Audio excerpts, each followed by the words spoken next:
আসসালামু আলাইকুম রহমতুল্লাহি ওয়া বারাকাতুহু। সবাইকে ঈদের শুভেচ্ছা। আসলে ঈদটা তো শেষ হয়ে গেছে, প্রায় শেষ। এখন আমরা সবাই তোমরা সবাই আগের মতো আবার পড়ালেখায় ব্যস্ত হয়ে যেতে হবে, যেহেতু ঈদের ছুটি শেষ। আমাদেরও ঈদের ছুটি শেষ, আমাদেরও ব্যস্ত হতে হবে, তোমাদের সবারও ব্যস্ত হতে হবে। তো তোমরা সবাই কেমন আছো আমাকে একটু জানাতে পারো। সো তোমাদের সাথে ভাইয়ার আর বেশি ক্লাস নাই, ধরে নাও আর 2-3টা ক্লাসই আছে। তো ওই দুই তিনটা ক্লাসে কিন্তু আমরা পুরোপুরি তোমাদেরকে, আমার এটা এমনিও লাস্ট চ্যাপ্টার, আমাদের সাথে তোমাদের সাথে আমার এটা লাস্ট চ্যাপ্টার। সো আর বেশি ক্লাস নাই এবং এই চ্যাপ্টারটা আমি খুব শীঘ্রই শেষ করে দিব, কারণ আর 2-3টা টপিক বাকি। ওই 2-3টা টপিক যদি আমি পরে দিই, এই চ্যাপ্টারটা কী হয়ে যাবে, শেষ হয়ে যাবে।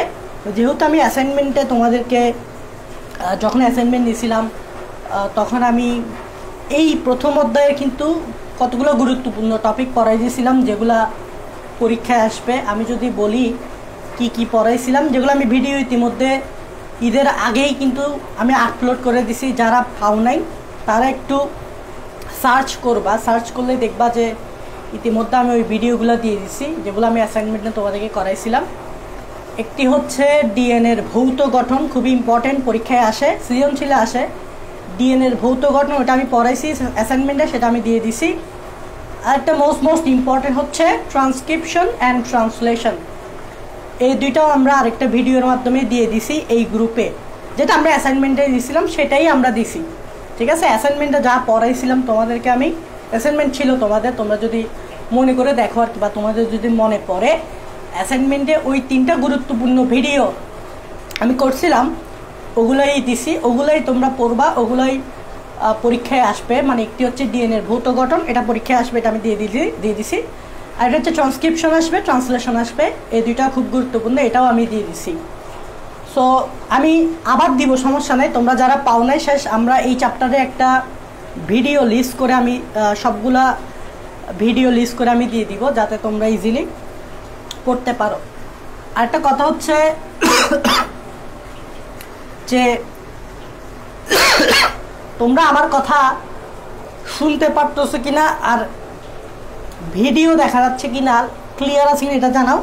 আমার কিছু কাজ থাকাতে আমি লাইভ ক্লাসটা আগে ভাগে নিয়ে ফেলতেছি। আমি যদিও পোস্ট করছি 6:30টায় ক্লাস নিব, এটা আমি পোস্ট করছি, তো এই জন্যই আমি 6:30টায় দিকেই নিচ্ছি আসলে।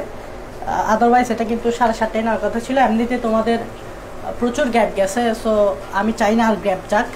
সো এই জন্য 6:30টার দিকে আমি ফ্রি আছি, আমি এই টাইমেই পড়াই দিচ্ছি, সমস্যা নেই। আর তোমরা যারা পরে ক্লাস করবা তারা পরে ক্লাস করতে পারবো, অসুবিধা নেই। তোমরা জাস্ট আমাকে একটু কমেন্টে জানাবা যে আমার কথা শুনতে পারতেছো কিনা আর লাইভটা ক্লিয়ার কিনা।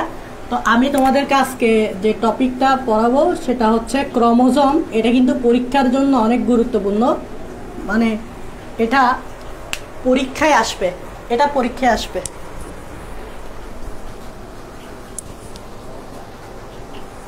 তানিয়া বর্ষা বলতেছ ক্লিয়ার, তাহলে সবকিছু ক্লিয়ার। ওকে, আমরা শুরু করে দিই। ক্রোমোজোম খুবই গুরুত্বপূর্ণ, এটা পরীক্ষায় আসবে। আর আমি সমস্যা আমি বলে দিব এই চ্যাপ্টারের জন্য কি কি ইম্পর্টেন্ট, মানে সৃজনশীলের জন্য কি কি ইম্পর্টেন্ট, সেটা আমরা লাস্ট ক্লাসেই বলে দিব। আজকে বলবো না, লাস্ট ক্লাসেই বলবো, যেদিন আমরা লাস্ট ক্লাস নিব সেদিনই আমরা বলে দিব। তো ক্রোমোজোম পড়ার আগে তোমাদেরকে আমি একটা কথা বলবো, বেসিক জিনিস বলবো। সেটা হচ্ছে, তোমরা দেখো এখানে একটা নিউক্লিয়াসের ভিতরে তোমরা জানো একটা ঘন কালো বস্তু থাকে, যেটাকে আমরা বলি নিউক্লিওলাস। আর এই নিউক্লিওলাসকে ঘিরে এভাবে পেঁচাই একটা বস্তু থাকে, যেটাকে আমরা ক্রোমোজোম বলি, যদিও আমরা ক্রোমোজোম বলবো না। এই যে এটাকে আমরা বলি ক্রোমাটিন তন্তু, একটু খেয়াল করবা, এটাকে কিন্তু আমরা ক্রোমোজোম বলি না, ইংরেজিতে বলে নিউক্লিয়ার রেটিকুলাম। রেটিকুলাম শব্দটার অর্থ হচ্ছে জাল, রেটিকুলাম শব্দটার অর্থ হচ্ছে জাল, আর নিউক্লিয়ার মানে নিউক্লিয়াস, আর বাংলায় বলে ক্রোমাটিন তন্তু, এটাকে ক্রোমোজোম বলে না।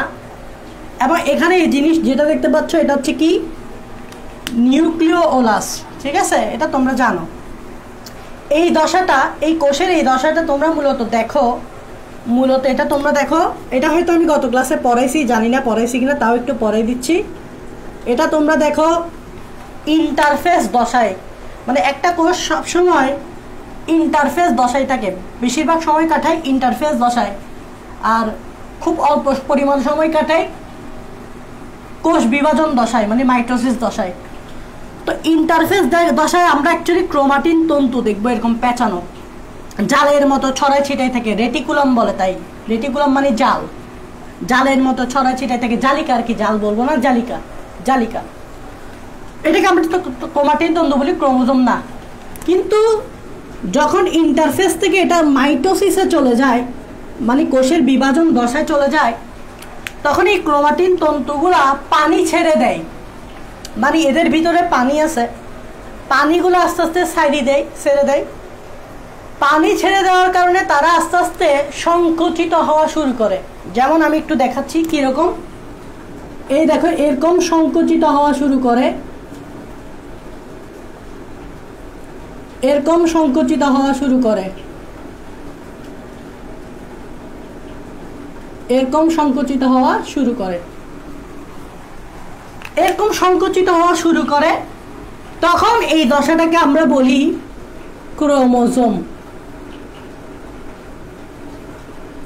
কখন? যখন এই ক্রোমাটিন তন্তুগুলা প্রথমত জল বিয়োজন করতে থাকে, জল বিয়োজন করার কারণে তারা কি হতে থাকে, সংকুচিত হতে থাকে।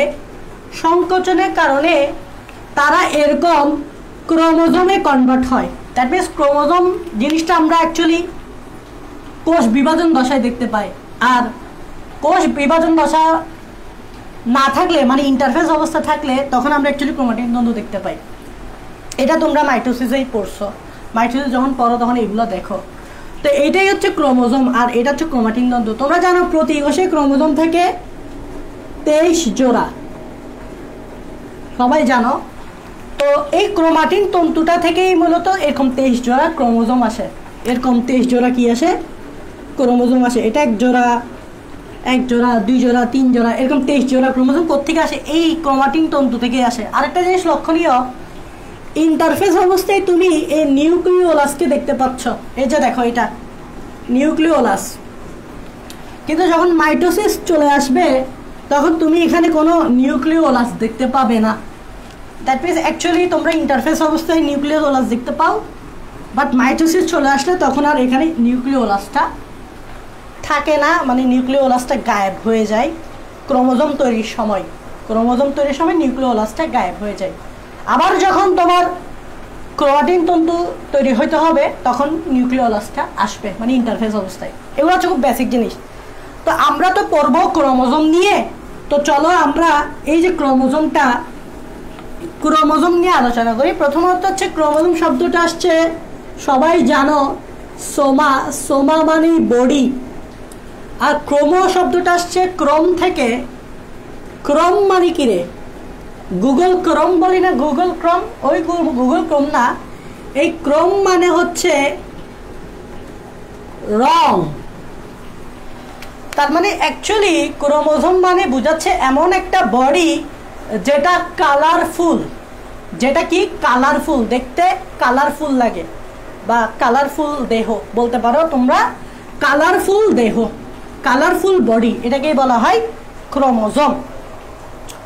তো আমরা এই ক্রোমোজোমটাকে যে কালারফুল দেহ বলি, প্রশ্ন হচ্ছে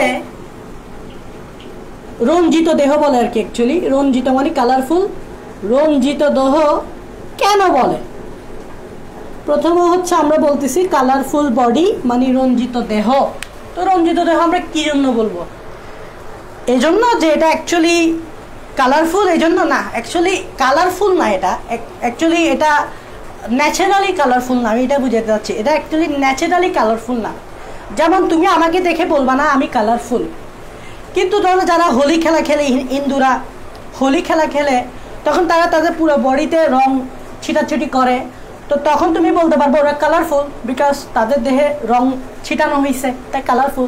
কিন্তু তারা কি ন্যাচারালি কালারফুল? তুমি বলবা না, ন্যাচারালি তো আমরা কালারলেস। ওকে, ঠিক সেমভাবে ক্রোমোজোম কিন্তু ন্যাচারালি কালারফুল না, একে অ্যাকচুয়ালি আমরাই কালারফুল করি। কিভাবে? ওই যে যখন আমরা মাইক্রোস্কোপের নিচে ক্রোমোজোমকে দেখতে চাইবো, মাইক্রোস্কোপের নিচে ক্রোমোজোমকে দেখতে হলে আমাকে অ্যাকচুয়ালি ক্রোমোজোমকে কালার করতে হবে। বায়োলজিতে কালার করার প্রসেসকে বলা হয় স্টেইনিং। স্টেইনিং, স্টেইনিং মানে কি? রং করা। সহজ ভাষায় রং মিস্ত্রিরা যেরকম রং করে এটাই বোঝাচ্ছে, রং করা। মানে আমরা কোনো একটা কোষকে রং করব, স্টেইন দিব, যার কারণে ক্রোমোজোমটা ওই কালারটা কি করবে? অ্যাবজর্ব করবে। ওই কালারটা অ্যাবজর্ব করার কারণে সে মাইক্রোস্কোপের নিচে তাকে কি দেখাবে? কালারফুল দেখাবে।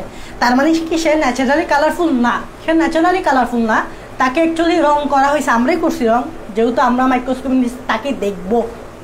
সে অনেক ক্ষুদ্র একটা জিনিস, তাকে দেখতে হলে তাকে কালার করতে হবে, আদারওয়াইজ আমাদের চোখে সেটা ধরা পড়বে না। এটা একটা কারণ যে এরা কালারফুল কেন। ওকে, আচ্ছা, কালারফুল তো কেন তোমরা বুঝতে পারছো। আরেকটা হচ্ছে আমি বলতে পারি এরা রং শোষণ করে কেন। মানে আমরা তো কালার দিচ্ছি, তো এই কালারগুলো তারা শোষণ করতে পারে কিভাবে? একটা জিনিস হচ্ছে যে এটাকে আমি ধরো কালার করব, তো এটাকে কালার করতে হলে আমি রং ছিটাবো। অনেক সময় দেখা যাচ্ছে কি এখান থেকে রঙগুলো ঝরে ঝরে পড়ে যেতে পারে, বিকজ এই রঙগুলোকে ধরে রাখতে পারতেছে না। তো কেন রঙকে ধরে রাখতে পারতেছে না? সাপোজ এই বোর্ডটাতে আমি পানি ছিটাই দিলাম, পুরা বোর্ডে আমি পানি দিয়ে দিলাম। এখন তুমি পানির উপরে রং করছো, খেয়াল করো, পানির উপর রং করলে কি হয়? পানি যখন ওয়াশ হয়ে যাবে, পানির সাথে সাথে রংটাও ওয়াশ হয়ে যাবে। তাহলে রংটা কি আর ধরে রাখতে পারলাম আমরা? বোর্ডটা পারলো না, বিকজ পানি ছিল এখানে। তাই ক্রোমোজোমের ভিতরে যে পানিগুলো থাকে, ওই পানিগুলোকে আমাকে কি করতে হবে? আগে বাইরে ফেলাই দিতে হবে। তো ক্রোমোজোম রং শোষণ করে কেন? কারণ ক্রোমোজোম হচ্ছে জল ছেড়ে দেয়। জল ছেড়ে দেয় মানে ক্রোমোজোমের ভিতরে যে জলগুলো আছে তারা সেগুলা ফেলে দেয়। জল ফেলে দেওয়ার কারণে তারা রংগুলা শোষণ করতে পারে। জল থাকলে কিন্তু জলের পাশাপাশি রঙও কিন্তু ধুয়ে মুছে চলে যাবে গা। সো আশা করি বুঝতে পারছি এই ছোটোখাটো জিনিসগুলো, বেশি কিছু না, ছোটোখাটো বেসিক জিনিসগুলা। ওকে, এখন আসো, এটা তো বোঝা গেল যে ভাইয়া ক্রোমোজোমের নামকরণটা এরকম কেন হয়েছে। কারণ ক্রোমোজোম হচ্ছে রং বডি, মানে রঞ্জিত দেহ আর কি, মানে কালারফুল বডি। কেন কালারফুল আশা করি বুঝতে পারছো, আর কেন তারা রং শোষণ করতে পারে এটাও বুঝতে পারছো। এখন আসো, সবাইকে যদি জিজ্ঞেস করি ক্রোমোজোমের মূল উপাদান কি, মানে ক্রোমোজোমের ভিতরে অ্যাকচুয়ালি কি কি উপাদান আছে। কোনো ক্রোমোজোমকে রঞ্জিত দেহ বললে তো হবে না, যে ক্রোমোজোমের ভিতরে কি কি আছে সেটা তো আমাকে জানতে হবে, কি কি কেমিক্যাল আছে সেটা তো আমাকে জানতে হবে। তো আমরা সবাই বলি ক্রোমোজোমের মেইন উপাদান হচ্ছে এনএ। এটা আমি সংক্ষেপে লিখছি, এন মানে নিউক্লিক, এ মানে অ্যাসিড। তাহলে ক্রোমোজোমের মেইন উপাদান হচ্ছে নিউক্লিক অ্যাসিড। তোমরা সবাই নিউক্লিক অ্যাসিড চিনো, তোমাদেরকে চেনাতে হবে না। নিউক্লিক অ্যাসিড টু টাইপস, একটি হচ্ছে ডিএনএ আর একটি হচ্ছে আরএনএ। তো ক্রোমোজোমের বেশিরভাগ অংশ হচ্ছে ডিএনএ, খুব সামান্য অংশ হচ্ছে আরএনএ। তো আমরা এখানে নিউক্লিক অ্যাসিড বলতে আপাতত ডিএনএকেই মাথায় রাখবো, কারণ বেশিরভাগ অংশই হচ্ছে ডিএনএ। তাই আমি এখানে আরএনএটাকে আনতেছি না। তার মানে এই নয় যে আরএনএ থাকবে না, আরএনএও থাকবে, বাট এখানে আমি ফোকাস দিচ্ছি ডিএনএকে। ওকে, এখন শুধু কি এই নিউক্লিক অ্যাসিড থাকবে না, নিউক্লিক অ্যাসিডের পাশাপাশি যেহেতু এটা একটা বডি তৈরি হয় সবসময় প্রোটিন দিয়ে, তাই এখানে একটা কি থাকবে, এখানে কি থাকবে? প্রোটিন থাকবে, প্রোটিন। এখন আমরা অনেকেই বলি ভাইয়া প্রোটিন বলতে কোন প্রোটিন? এখানে আমি অ্যাকচুয়ালি নাম বলতেছি, যে প্রোটিনটা আসলে বেশি ফ্যাক্ট সেই প্রোটিনটাই মনে রাখবা। সেই প্রোটিনটা হচ্ছে হিস্টোন। এখানে আরেকটা প্রোটিন থাকে যেটাকে বলা হয় নন হিস্টোন। হিস্টোন, নন হিস্টোন দুইটা প্রোটিনই থাকে, একটি হচ্ছে হিস্টোন আর একটি হচ্ছে নন হিস্টোন। হিস্টোনের ভূমিকা বেশি তাই হিস্টোন লিখছি, নন হিস্টোন লিখি নেই। ডিএনএর ভূমিকা বেশি তাই ডিএনএ লিখছি, আরএনএ লিখি নেই। তার মানে এই নয় যে আরএনএ থাকে না, নন হিস্টোন থাকে না, এটা বলতেছি না, থাকে, বাট আমি এই দুইটাকেই বেশি ফোকাস দিচ্ছি কারণ এই দুইটাই মেইন। সো তোমাদেরকে আমি একটু বলে রাখি, ক্রোমোজোমের মেইন উপাদান হচ্ছে এই দুইটা, ডিএনএ আর হচ্ছে হিস্টোন। তোমাদেরকে আমি একটু জাস্ট ইমাজিন করতে বলবো, এই ডিএনএ কে তোমরা তুলনা করবা ট্যাপের সাথে। ট্যাপ মানে বুঝতেছো তো এটা কি ট্যাপ বলে? ওই আমরা যখন টেনিস বলের কথা চিন্তা করি, টেনিস বলে আমরা ট্যাপ টেনিস বল যেটাকে বলে ট্যাপ টেনিস, মানে টেনিস বলে যখন ট্যাপ পেঁচানো হয়, তোমরা যারা ক্রিকেট খেলছো তোমরা জানো টেনিস বলে ট্যাপ পেঁচানো হয়, ওই ট্যাপের কথা বলতেছি। তাহলে আমি ডিএনএ কে তোমাদেরকে কম্পেয়ার করতে বলবো ট্যাপের সাথে, তাহলে ট্যাপ মনে রাখো। আর হিস্টোনকে আমি তোমাদেরকে কম্পেয়ার করতে বলবো টেনিস বলের সাথে।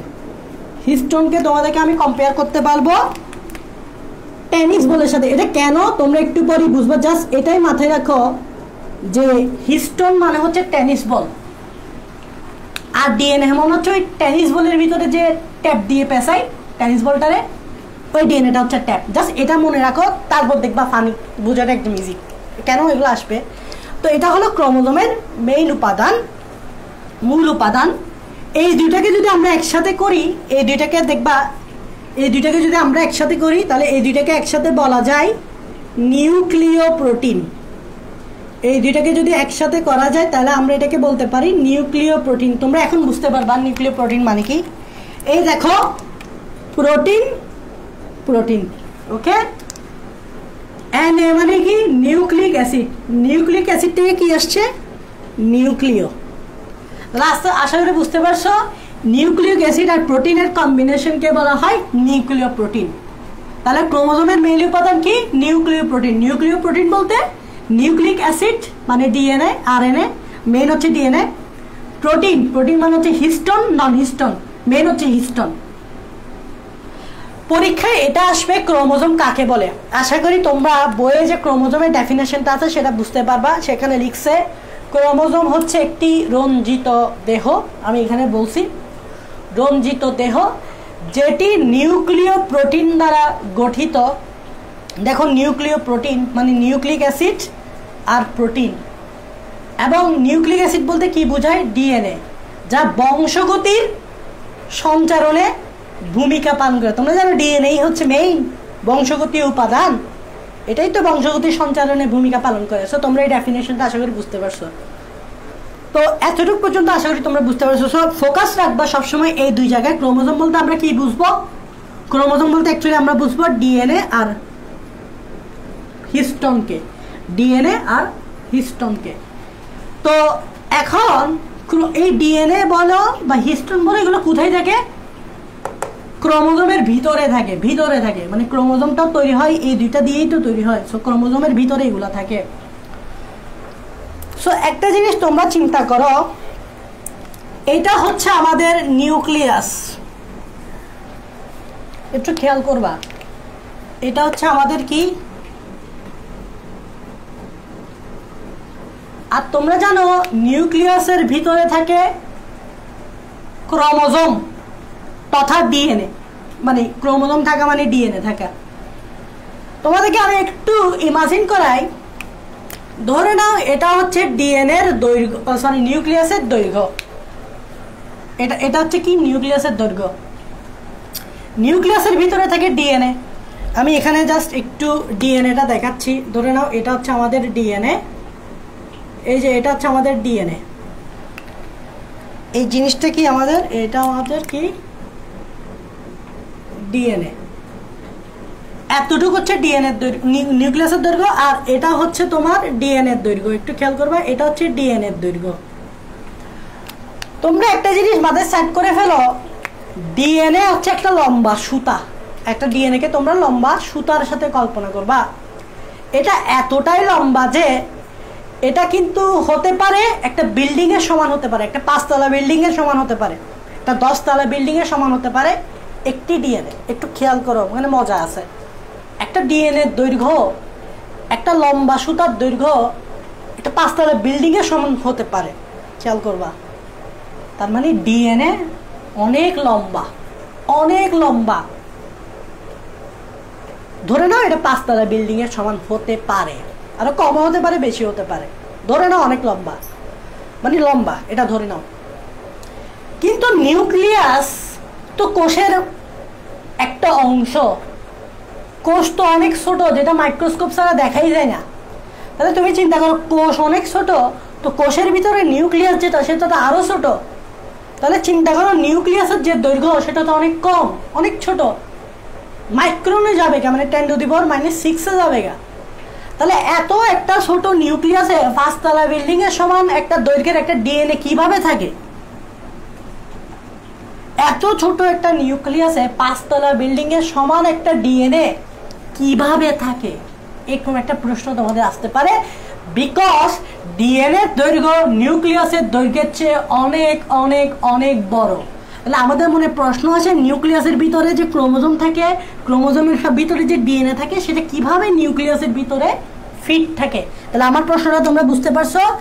আমার প্রশ্নটা হচ্ছে ডিএনএ দৈর্ঘ্য নিউক্লিয়াসের চেয়ে অনেক বেশি হলেও তা কিভাবে নিউক্লিয়াসে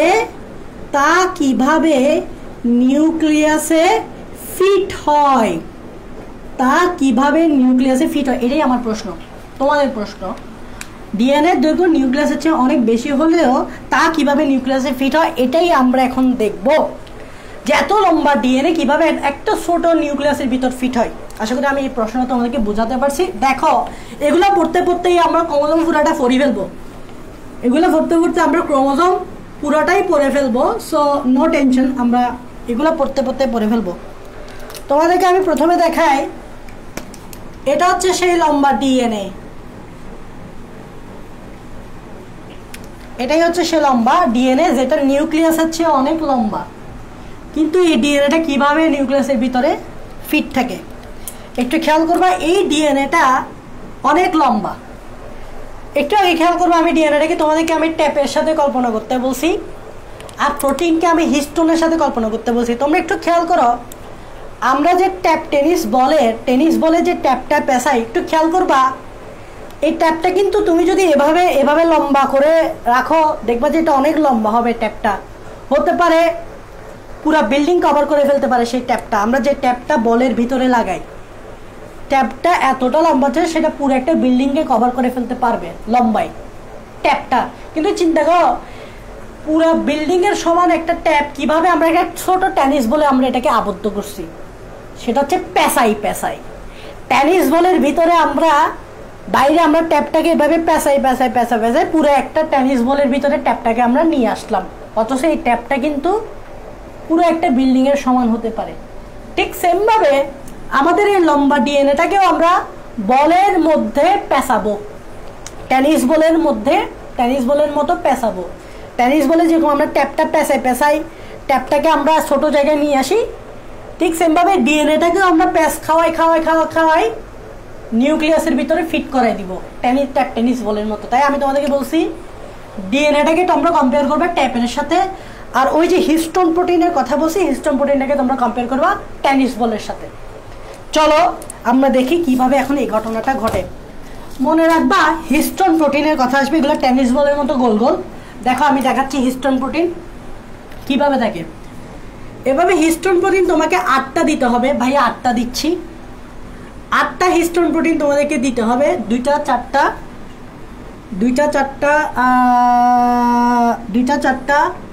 5টা 6টা, ঠিক আছে, 7টা 8টা, এরকম 8টা দিতে হবে।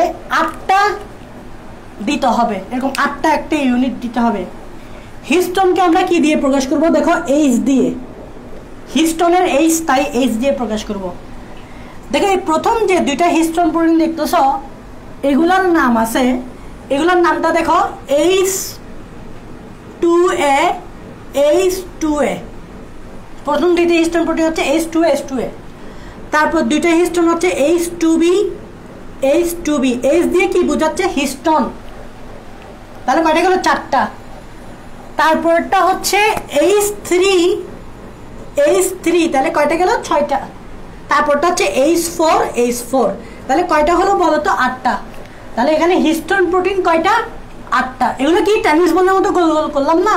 তবে টেনিস বল তো একটা, বাট এখানে 8টা টেনিস বল নিবা, 8টা টেনিস বল দিয়ে এভাবে একসাথে রাখবা, নামগুলোও দিয়ে দিছি H2 H2 H2B H2B H3 H3 H4 H4, H দিয়ে কি বোঝাচ্ছে হিস্টোন। তো এখানে 8টা না, 8কে কি বলে অক্টোমার বলে না, 8কে কি বলে অক্টো, অক্টো মানে কি 8, তোমরা জৈব যৌগতে পড়ছো অক্টেন, হেপ্টেন, হেপ্টা মানে 7, অক্টা মানে 8, তাহলে এখানে 8টা না, তাই অক্টোমার বলে এটাকে। কি অক্টোমার? এগুলো কি হিস্টোন, তাই এগুলোকে বলা হয় হিস্টোন অক্টোমার, এগুলোকে কি বলা হয় হিস্টোন অক্টোমার। এরকম 8টা থাকবে হিস্টোন অক্টোমার। এখন এগুলো টেনিস বল, টেনিস বলের ভিতর আমরা কি পেঁচাই? ট্যাপ পেঁচাই। ট্যাপটা কি? ডিএনএ। এই টেনিস বলে দেখবে ডিএনএ গুলা প্যাচ খাবে। তাহলে দেখো আমাদের এই লাল কালারের যে ডিএনএ, এই লাল কালারের ডিএনএটা দেখো প্যাচ খাচ্ছে, লম্বা ডিএনএটাকে আমরা এভাবে প্যাচাই ফেলতেছি টেনিস বলের মতো। এই দেখো আমরা এখানে প্যাচ খাওয়াচ্ছি, দেখছো এই যে লাল কালারের ডিএনএটা দেখছো লম্বা, এটাকে আমরা এভাবে কি খাওয়াইলাম? প্যাচ খাওয়াইলাম। দেখো এটা কিন্তু অনেক লম্বা, কিন্তু আমরা এই অক্টোমারে এটাকে প্যাচ খাওয়াই খুব ছোট জায়গায় নিয়ে আসতে পারছি, বুঝা গেছে? টেনিস বলের মতো। তো প্রথমে এখানে হচ্ছে হিস্টোন অক্টোমার, হিস্টোন অক্টোমারের সাথে কি চলে আসলো? প্লাস লাল কালারে এটা কি? ডিএনএ। তাহলে প্রথমে এটা হচ্ছে হিস্টোন অক্টোমার, হিস্টোন অক্টোমারের পাশাপাশি সাথে এখানে কি প্যাচ খেলো? ডিএনএর একটা অংশ প্যাচ খেলো। ধরে নাও এতটুকু অংশ আমরা প্যাচ খাওয়াইছি, ধরে নাও এই এতটুকু অংশ আমরা প্যাচ খাওয়াইছি। এই ডিএনএ তো এতটুকু লম্বা, তাই না? এতটুকু লম্বার মধ্যে আমরা এতটুকু অংশ প্যাচ খাওয়াইছি, ধরে নাও আরো অনেক লম্বা, জাস্ট ছোট করে দেখাচ্ছি। এতটুকু অংশ আমরা প্যাচ খাওয়াইছি, আরো এতটুকু অংশ বাকি আছে, পরে দেখাচ্ছি। এটা এতটুকু অংশ প্যাচ খাইছে, এই এতটুকু অংশ। হিস্টোন অক্টোমার আর ডিএনএ কে একসাথে তখন আমরা বলবো নিউক্লিওজোম। তাহলে খেয়াল করবা এটা পুরাটা একটা নিউক্লিওজোম। তাহলে নিউক্লিওজোম কি? হিস্টোন অক্টোমার প্লাস প্যাচকৃত ডিএনএ। এখানে আমি লিখি এটা হচ্ছে প্যাচকৃত ডিএনএ, প্যাচকৃত ডিএনএ। হিস্টোন অক্টোমার প্লাস প্যাচকৃত ডিএনএ কে বলা হয় নিউক্লিওজোম। জোম আসছে সোমা, সোমা মানে বডি, এটা একটা বডি না, বডি। নিউক্লিওজোম মানে কি? এটা নিউক্লিয়াসেই তো থাকে, তাই না? মানে সরি, নিউক্লিওজোম আছে নিউক্লিক অ্যাসিড থেকে, মানে এখানে যে জিনিসটা প্যাচ খেয়েছে এটা কি? Nucleic acid. নিউক্লিক অ্যাসিড মানে কি? ডিএনএ। ডিএনএ প্যাচ খেয়েছে মানে নিউক্লিক অ্যাসিড প্যাচ খেয়েছে, তাই নিউক্লিওজোম বলতেছে। এতটুকু অংশ প্যাচ খেয়েছে, এতটুকু অংশ বাকি না, তাই এখানে এরকম আরো কপি থাকবে। মানে এখানে ধরে নাও এখানে এরকম আরেকটা নাও, এরকম হিস্টোন অক্টোমার আরেকটা নাও, 2 4 6 8, সেম কপি এরকম একটা নাও, কারণ আমরা এতটুকু প্যাচ খাওয়াইতে পারছি, এটাকেও তো প্যাচ খাওয়াইতে হবে।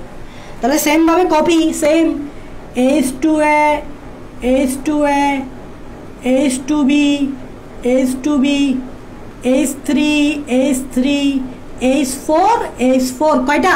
8টা, সেম কপি। তারপরে এই অংশটুকু তুমি এবার প্যাচ খাওয়াই দাও। মানে এই যে এখান থেকে শুরু হবে, একটু খেয়াল করবে, এখান থেকে শুরু হবে, এই দেখো এখান থেকে এই যে এইখানে আসবে, এই প্যাচ খাওয়ানো শুরু করছি। বাকি অংশ এটা তো এতটুকু লম্বা, তো আমি এতটুকুই দেখাইলাম, বাস্তবে তো আরো অনেক লম্বা হয়। তো এই যে এতটুকু অংশ কি খাওয়াই দিলাম? প্যাচ খাওয়াই দিলাম। আরো থাকবে, যদি আরো লম্বা হয় আরো থাকবে, আরো থাকে, জাস্ট একটা। তাহলে এটা একটা নিউক্লিওজোম, এটা আরেকটা নিউক্লিওজোম, এটা আরেকটা নিউক্লিওজোম। একটু খেয়াল করবা, এটা একটা নিউক্লিওজোম, এটা আরেকটা নিউক্লিওজোম। তাহলে কয়টা নিউক্লিওজোম? এখানে 2টা। এরকম নিউক্লিওজোম শুধু কি 2টা থাকে না, অনেকগুলো থাকে, 100 200 300 400টা নিউক্লিওজোম থাকে। একটু খেয়াল করবা, 2টা নিউক্লিওজোম পাশাপাশি আছে না, এটি একটি নিউক্লিওজোম, এটি একটি নিউক্লিওজোম, এই দুটোটা নিউক্লিওজোম কিন্তু পাশাপাশি আছে। আমি খেয়াল করবা এই 2টা নিউক্লিওজোম তো অনেক দূরে চলে যেতে পারে, কারণ এদের মধ্যে তো এখনো কোনো কি নাই, এটাই কি বলি আমরা, যে জাহাজ যখন সমুদ্রের তীরে ভিড়ে তখন আমরা কি দিয়ে জানি একটা জাহাজটাকে ধরে রাখে, নৌকাকে ধরে রাখে, এটাই কি জানি বলে, ফিজিক্সে তোমরা হয়তো পড়ছো। যাই বলুক না কেন, প্রশ্ন হচ্ছে এই 2টা তো অনেক দূরে দূরে সরে যেতে পারতো, এই 2টাকে আমাদেরকে কাছাকাছি রাখতে হবে। তো কাছাকাছি রাখার জন্য এখানে আরেকটা প্রোটিন থাকে হিস্টোন, এই 2টাকে একসাথে রাখার জন্য এরকম আরেকটা হিস্টোন প্রোটিন থাকে, এই হিস্টোন প্রোটিনের কাজ হচ্ছে এই দুইটাকে দূরে সরে যেতে না দেওয়া। এই হিস্টোন প্রোটিনের নাম হচ্ছে H1। এই হিস্টোন প্রোটিনের নাম হচ্ছে কি H1। এটার কাজ হচ্ছে এই দুইটা নিউক্লিওজোমকে অনেক দূরে চলে যেতে না দেওয়া, কাছাকাছি রাখা। মনে রাখবা এই H1টা কিন্তু নিউক্লিওজোমের বাইরে অংশ। খেয়াল করবা এটা নিউক্লিওজোম, এটা নিউক্লিওজোম, নিউক্লিওজোমে এগুলো আছে, এটা তো নাই। তাহলে এই H1টা কিন্তু সবসময় মনে রাখবা নিউক্লিওজোমের বাইরের অংশ। আমি কি H1কে নিউক্লিওজোমে দিছি, দিই নাই, বাইরে দিছি। এর কাজ হচ্ছে দুইটা নিউক্লিওজোমকে একসাথে রাখা। দেখো অনেক লম্বা একটা ডিএনএ আমি কিভাবে প্যাঁচ খাওয়ায় খাওয়ায় অনেক ছোট জায়গায় নিয়ে আসতে পারছি। তো আশা করি এতটুকু বুঝছো। আশা করি তোমরা বুঝতে পারছো ডিএনএ কিভাবে প্যাঁচ খায়।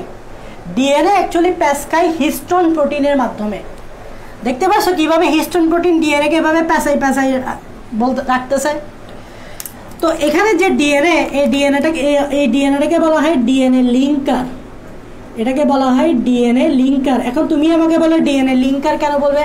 কারণ এই লাল কালারের ডিএনএটা এই দুইটা নিউক্লিওজোমকে লিঙ্ক করতেছে। লিঙ্ক মানে বুঝো তো, কানেক্ট করতেছে। এই ডিএনএটা এই দুইটা নিউক্লিওজোমকে লিঙ্ক করতেছে, তাই এটাকে বলে ডিএনএ লিঙ্কার। আশা করি বুঝতে পারছো। এই জিনিসটা অনেকে বুঝি না। আরেকটা হচ্ছে তোমরা বলতে পারো যে ভাইয়া ডিএনএ কেন নিউক্লিওজোমের হিস্টোন প্রোটিনে প্যাঁচ খায়? এর একটা কারণ হচ্ছে হিস্টোন হচ্ছে ক্ষারীয়। ক্ষারীয় মানে হচ্ছে তোমার হিস্টোন মূলত ক্ষারীয় আর ডিএনএ হচ্ছে অম্লীয়। তো তোমরা জানো অম্লর সাথে ক্ষারের একটা ইন্টারেকশন ঘটে।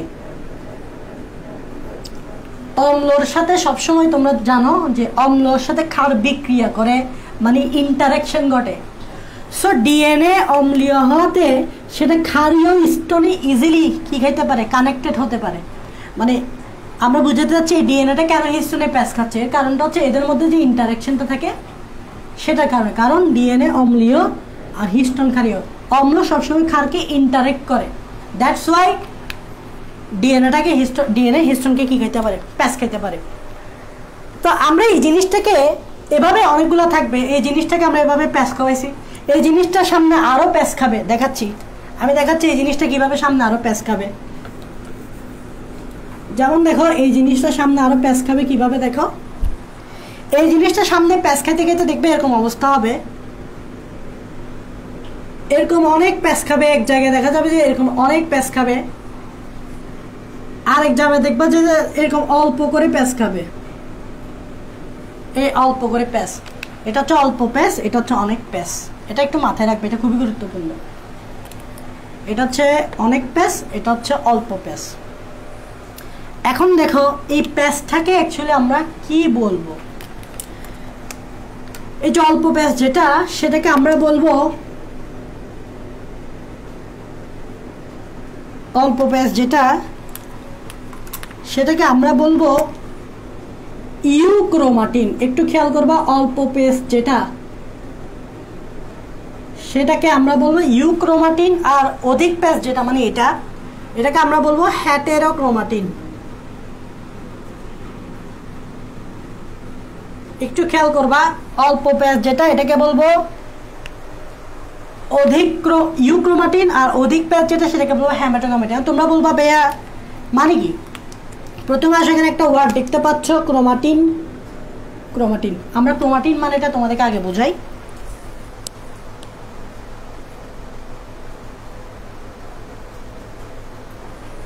আচ্ছা তোমরা আসো তো না? তোমরা আমার কথা ভিডিও সব কি ক্লিয়ার? তোমরা একটু জাস্ট কমেন্টে বলো, আমি মেক শিওর হয়ে নিই সব কিছু ক্লিয়ার কিনা। তোমরা একটু আমাকে জানাও আমার কথা এই পর্যন্ত কি সব ক্লিয়ার শুনতে পাইছো, বা ভিডিওটা কি এই পর্যন্ত ক্লিয়ার ছিল? তোমরা আমাকে একটু কমেন্টে জানাও, আমি আবার কন্টিনিউ করতেছি। কারণ আমি হয়তো বলে যাচ্ছি, তোমরা যদি মিস করো কোনো কিছু তাহলে তো সমস্যা। তোমরা একটু আমাকে জাস্ট এনশিওর করো আমি এতক্ষণ পর্যন্ত যা বলছি তোমরা ঠিক মতো বুঝতে পারছো কিনা, শুনতে পারছো কিনা, কোনো সমস্যা হয় কিনা। আচ্ছা একজনে বলছো ভাইয়া ক্লিয়ার। আচ্ছা ক্লিয়ার হলে তাহলে ঠিক আছে আমি বলে যাই। হ্যাঁ আমি বলে যাই, তাহলে তোমরা মনোযোগ দিয়ে শোনো। ক্রোমাটিন মানে তোমরা বুঝো না, আমি সুন্দর করে বলি। ক্রোমাটিন মানে হচ্ছে সূত্রাকার দেহ। কি সূত্রাকার দেহ? রঞ্জিত সূত্রাকার দেহ। ক্রোমাটিন মানে হচ্ছে রঞ্জিত সূত্রাকার দেহ। আমি একটু তোমাদেরকে বলতেছি, এটা সামনেও লাগবে। আমরা যখন এভাবে ক্রোমোজোম আঁকি, এটা তো সেন্ট্রোমিয়ার। তো ক্রোমোজোমের ভিতরে তোমরা জানো এরকম ডিএনএ প্যাচ খাইছে না? এভাবে ডিএনএ প্যাচ খাচ্ছে না? এটা সুতার মতো না, সুতা। এটাই হচ্ছে সূত্রাকার দেহ, আর এটা কালারফুল, কারণ তোমরা জানো ক্রোমোজোম কালারফুল। এই ক্রোমাটিন হচ্ছে রঞ্জিত সূত্রাকার দেহ, মানে হচ্ছে ক্রোমোজোমের ভিতরে রঞ্জিত সূত্রাকার দেহ। যেমন এটা পুরাটা কিন্তু ক্রোমোজোম, তাহলে ক্রোমোজোমের ভিতরেই তো এই রঞ্জিত সূত্রাকার দেহটা দেখতে পাচ্ছ। সো ক্রোমোজোমের ভিতরে রঞ্জিত সূত্রাকার দেহটাই হচ্ছে ক্রোমাটিন। সহজ ভাষায় বললে, এতক্ষণ ধরে আমরা যে ডিএনএ আর প্রোটিনটা দেখালাম ওটাই ডিএনএ। সহজ ভাষায় বললে ডিএনএ প্লাস প্রোটিন অংশটাই হচ্ছে ক্রোমাটিন। একটু আগে আমরা দেখালাম ডিএনএ দেখালাম, তারপর প্রোটিনটা দেখালাম। কি বলতো প্রোটিনটা? টেনিস বল, মানে হিস্টন ডিএনএ। এটাই হচ্ছে তোমার ক্রোমাটিন। তাহলে ভাইয়া ইউ মানে কি? দেখো, ইউ শব্দটার অর্থ আছে আর হেটারো শব্দটার অর্থ আছে। হেটারো শব্দটার অর্থ হচ্ছে ভিন্ন, আর ইউ শব্দটার অর্থ হচ্ছে প্রকৃত। প্রকৃত মানে কি? রিয়েল মানে বুঝো তো, বাস্তব মানে প্রকৃত। ভাই এটা দ্বারা কি বুঝাতে যাচ্ছেন যে রিয়েল বা বাস্তব, আর এটা হচ্ছে ভিন্ন, সেটা কি বোঝা যাচ্ছে?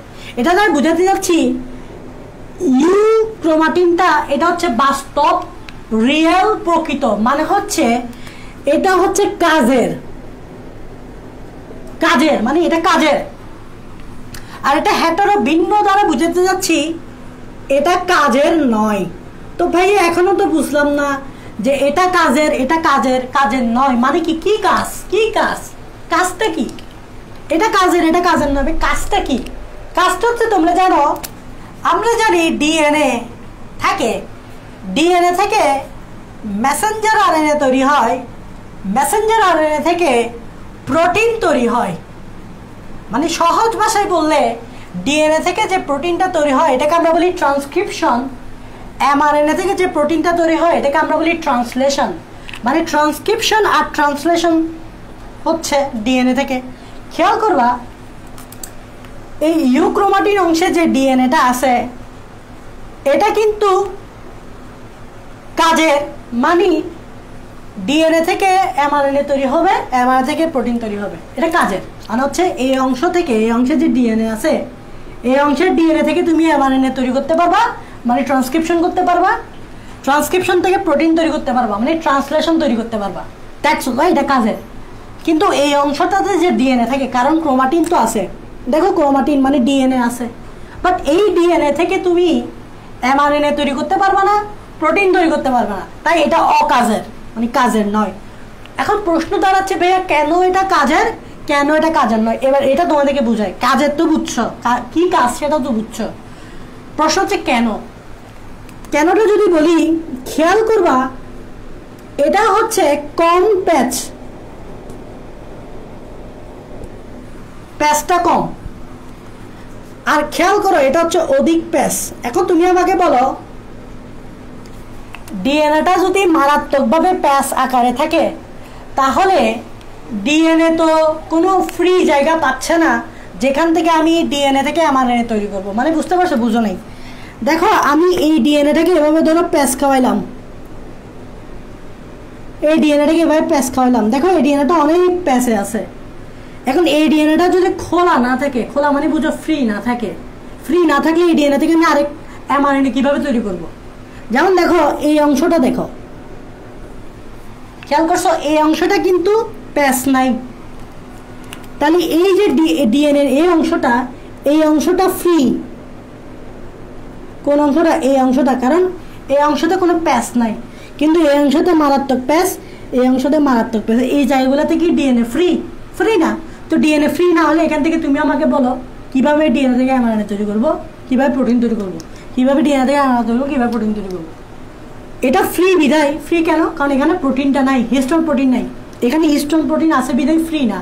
ওই যে টেনিস বল আছে বিধায় ট্যাপটা ফ্রি না, কারণ ট্যাপটা টেনিস বলের ভিতরে প্যাচে আছে। এখন তুমি যদি টেনিস বল থেকে ট্যাপটা খুলে ফেলো তাহলে ট্যাপটা ফ্রি হয়ে গেছে, যেমন এই অংশটা ফ্রি, ফলে ওই ট্যাপটা থেকে তুমি আলাদা করতে পারবা ট্যাপটাকে, মানে ওই ট্যাপ থেকে তুমি ওই ডিএনএ থেকে তুমি এমআরএনএ তৈরি করতে পারবা, প্রোটিন তৈরি করতে পারবা। আশা করি বুঝতে পারছো। অধিক প্যাচ থাকলে কেন কাজের নয়, কম প্যাচ থাকলে কেন কাজের? বিকজ এই কম প্যাচটা ফ্রি, ডিএনএটা ফ্রি, ডিএনএ ফ্রি হতে এখান থেকে এমআরএনএ প্রোটিন তৈরি হবে। এখানে ডিএনএ ফ্রি না বিধায় এখান থেকে এমআরএনএ প্রোটিন তৈরি হবে না। আশা করি তোমরা বুঝতে পারছো। আশা করি বুঝতে পারছো ইউক্রোমাটিন হেটেরোক্রোমাটিন মানে কি। আর একটা হচ্ছে তোমরা দেখবা যে তাহলে কম প্যাচ মানে বুঝছো তো, কম প্যাচ মানে কি? কম প্যাচ মানে কি বলো? ডিএনএ কম ঘনভাবে আছে, কম ঘনভাবে সন্নিবেশিত। অধিক প্যাচ মানে কি? ডিএনএ অধিক ঘনভাবে সন্নিবেশিত, মানে ডিএনএ এখানে খুব কমভাবে থাকে, কম টাইটলি থাকে, এখানে অধিক টাইটলি থাকে, টাইটভাবে থাকে এখানে। তারপর আরেকটা কথা হচ্ছে যার কারণে এখানে কি হয় না, এই জায়গায়, যার কারণে এই জায়গায় কম ঘনভাবে হয়, এই জায়গায় কি হয়, এই জায়গায় ডিএনএ রেপ্লিকেশন হয়, এই জায়গায় ডিএনএ রেপ্লিকেশন হয়, ট্রান্সক্রিপশন হয় এবং ট্রান্সলেশন হয়। বাট এই জায়গায় কি হয় না, মানে বুঝতে পারছো? কম ঘনভাবে থাকায় ডিএনএ রেপ্লিকেশন হয়, ট্রান্সক্রিপশন হয়, ট্রান্সলেশন হয়, বাট এখানে হয় না। এখন চিন্তা করো এই জায়গাটা তুমি ক্রোমোজোমের কোথায় পেতে পারো, এই জায়গাটা তুমি ক্রোমোজোমের কোথায় পেতে পারো, মানে একটা ক্রোমোজোম তো অনেক লম্বা, ওই ক্রোমোজোমে এই ইউক্রোমাটিন তুমি কোথায় পেতে পারো, এটা কোথায় পেতে পারো? একদম সোজা এই হেটেরোক্রোমাটিন তোমরা পাবা ক্রোমোজোমের সেন্ট্রোমিয়ারে। দেখো বেসিক একটু পরেই তুমি এটা বুঝতে পারবা। ক্রোমোজোমের যে সেন্ট্রোমিয়ারটা আছে, সেন্ট্রোমিয়ারেই তুমি হেটেরোক্রোমাটিন পাবা, বিকজ সেন্ট্রোমিয়ারে যে ডিএনএ গুলো থাকে সেগুলো থেকে তুমি কিন্তু এমআরএনএ প্রোটিন তৈরি করতে পারবে না, কারণ এগুলো অধিক ঘনভাবে থাকে। সেন্ট্রোমিয়ারে দেখবা এই হেটেরোক্রোমাটিনটা থাকে। আর এটা তাহলে কোথায় দেখবে বলো? সেন্ট্রোমিয়ার ব্যতীত বাকি জায়গায়, সেন্ট্রোমিয়ার ব্যতীত বাকি জায়গায় থাকবে। বুঝতে পারছো? মানে সেন্ট্রোমিয়ারে এটা থাকবে আর এটা থাকবে সেন্ট্রোমিয়ার ব্যতীত বাকি জায়গায়। একটু পরেই তোমরা দেখতে পারবা, এগুলো তোমরা বইয়ে পাবা, মানে ইউক্রোমাটিন হেটেরোক্রোমাটিন তোমরা বুঝবা না। মোট কথা এগুলোর তাৎপর্যটা বুঝবা না। বুঝবা না বলতে আমি বুঝাতে যাচ্ছি এগুলোর তাৎপর্য, সিগনিফিকেন্সটা বুঝবা না, এগুলোর কাজটা কি, এগুলা কি জন্য বইয়ে বলা হয়েছে সেগুলোই আমি তোমাদেরকে বোঝাচ্ছি। কারণ বায়োলজি তো পড়তে হবে এভাবে, তুমি রিডিং পড়ে গেলে তুমি যদি তাৎপর্য বুঝতে না যাও, সিগনিফিকেন্স জানতে না পারো, তাহলে তো তুমি রিডিং পড়ে গেলেই চলে, তোমার পরীক্ষায় বমি করে দেওয়া হয়ে যাবে, আর কিছু না। সো বুঝতে হবে। আশা করি তোমরা ইউক্রোমাটিন হেটেরোক্রোমাটিন বুঝছো। দেখি একটু কমেন্টে জানাও তো এই জিনিসটা তোমরা বুঝতে পারছো কিনা। তোমরা একটু তাড়াতাড়ি আমাকে কমেন্টে জানাও এই জিনিসটা বুঝতে পারছো কিনা। আমাদের আর বেশি কিছু নাই, আমরা কিন্তু ক্রোমোজোমটা তাড়াতাড়ি শেষ করে দিতে পারবো। তোমরা জাস্ট এতটুকু বলো বুঝতে পারছো কিনা।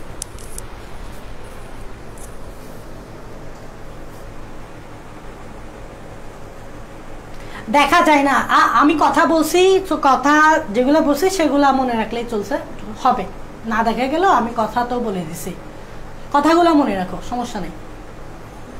কথাগুলো মনে রেখে তোমরা নোট করে ফেললেই তো হয়ে যাচ্ছে, তাই না? আমি তো কথাগুলো বলতেছি, কথা না বললাম না দেখা গেলে একটা অসুবিধা ছিল, বাট আমার কথাগুলো মনে রাখলেই চলবে।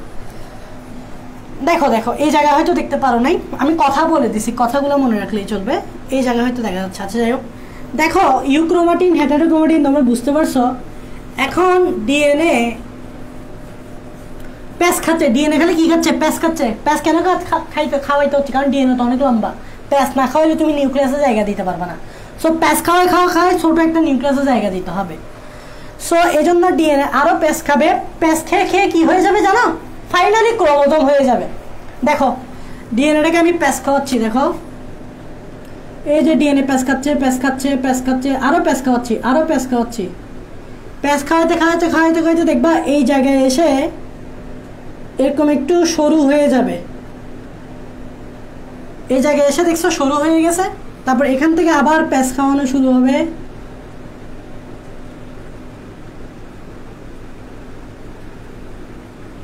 এই প্যাঁচ খাওয়াইলাম, জাস্ট এই জায়গায় একটু সরু হয়ে গেছে, একটু খেয়াল করো এই জায়গায় একটু সরু হয়ে গেছে, মানে এই জায়গায় বেশি প্যাঁচ খাইছে আর কি, বুঝতে পারছো? এই জায়গায় এরকম কেন হয়েছে বলো তো, এই জায়গায় বেশি প্যাঁচ খাইছে। আর এগুলো হালকা পাতলা প্যাঁচ, এগুলো হালকা পাতলা প্যাঁচ। আর এই জায়গায় দেখছো কি মারাত্মক প্যাঁচ খাইছে, পুরো জট হয়ে গেছে, জট চুলের জট বলি না এরকম আর কি। তাহলে দেখো এটা আমি কি বানাইছি অ্যাকচুয়ালি, দেখবা এটা অ্যাকচুয়ালি আমি ক্রোমোজোম বানাইছি। তাহলে তোমরা এখন যে জিনিসটা দেখতে পাচ্ছ এটি হচ্ছে ক্রোমোজোম। তো ভাই এখানে যে জিনিসটা দেখালাম ফাইনালি দেখালাম কি ক্রোমোজোম। তো এভাবে প্যাঁচ খায় খায় কিন্তু ক্রোমোজোমটা হয়। আর দেখবা প্যাঁচটা কিভাবে খায় দেখছো, এভাবে এভাবে কম প্যাঁচ, মাঝখানে অধিক প্যাঁচ।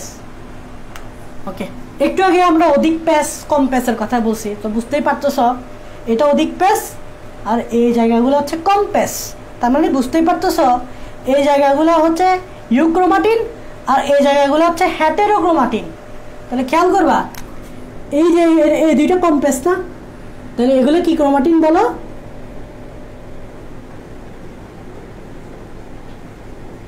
এই জায়গায় যে সুতোগুলো আছে কম প্যাঁচ বিধে হেটেরো, আর এই জায়গাটা দেখতে পাচ্ছ এই জায়গাটা সরি এটা ইউ হবে, সরি এটা হবে ইউ, এই জায়গাটা মারাত্মক প্যাঁচ খাইছে, তাহলে এই জায়গাটা হবে হেটেরোক্রোমাটিন। আশা করি তোমরা বুঝতে পারছো যে অ্যাকচুয়ালি ক্রোমোজোমের কোন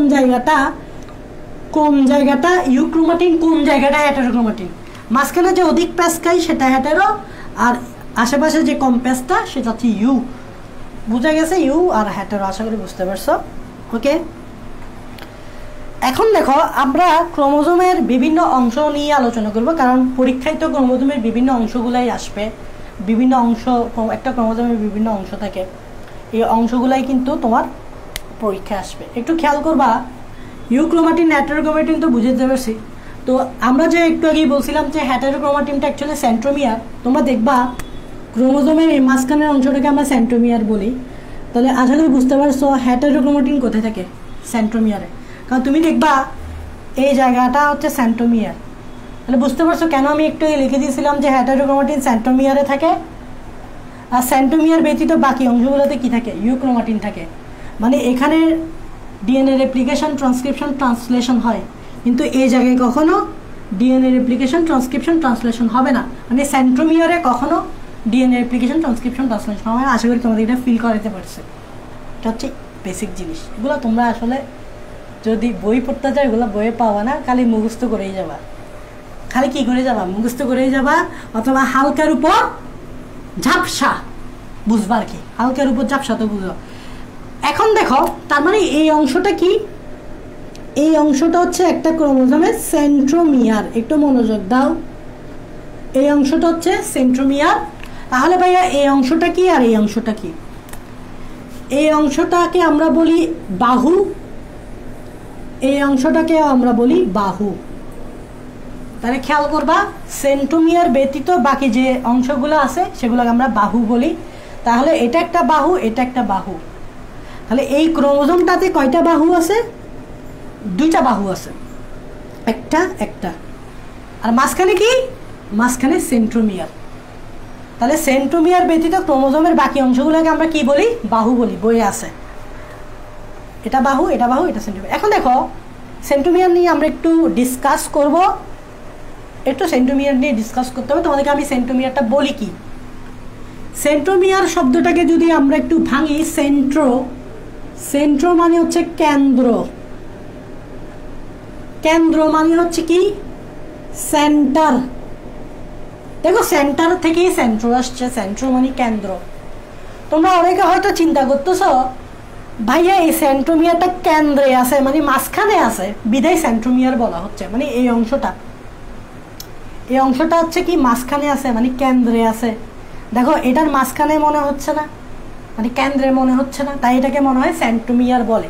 এই জন্যই মনে হয় সেন্ট্রোমিয়ার বলে, কারণ এটা মাঝখানে থাকে।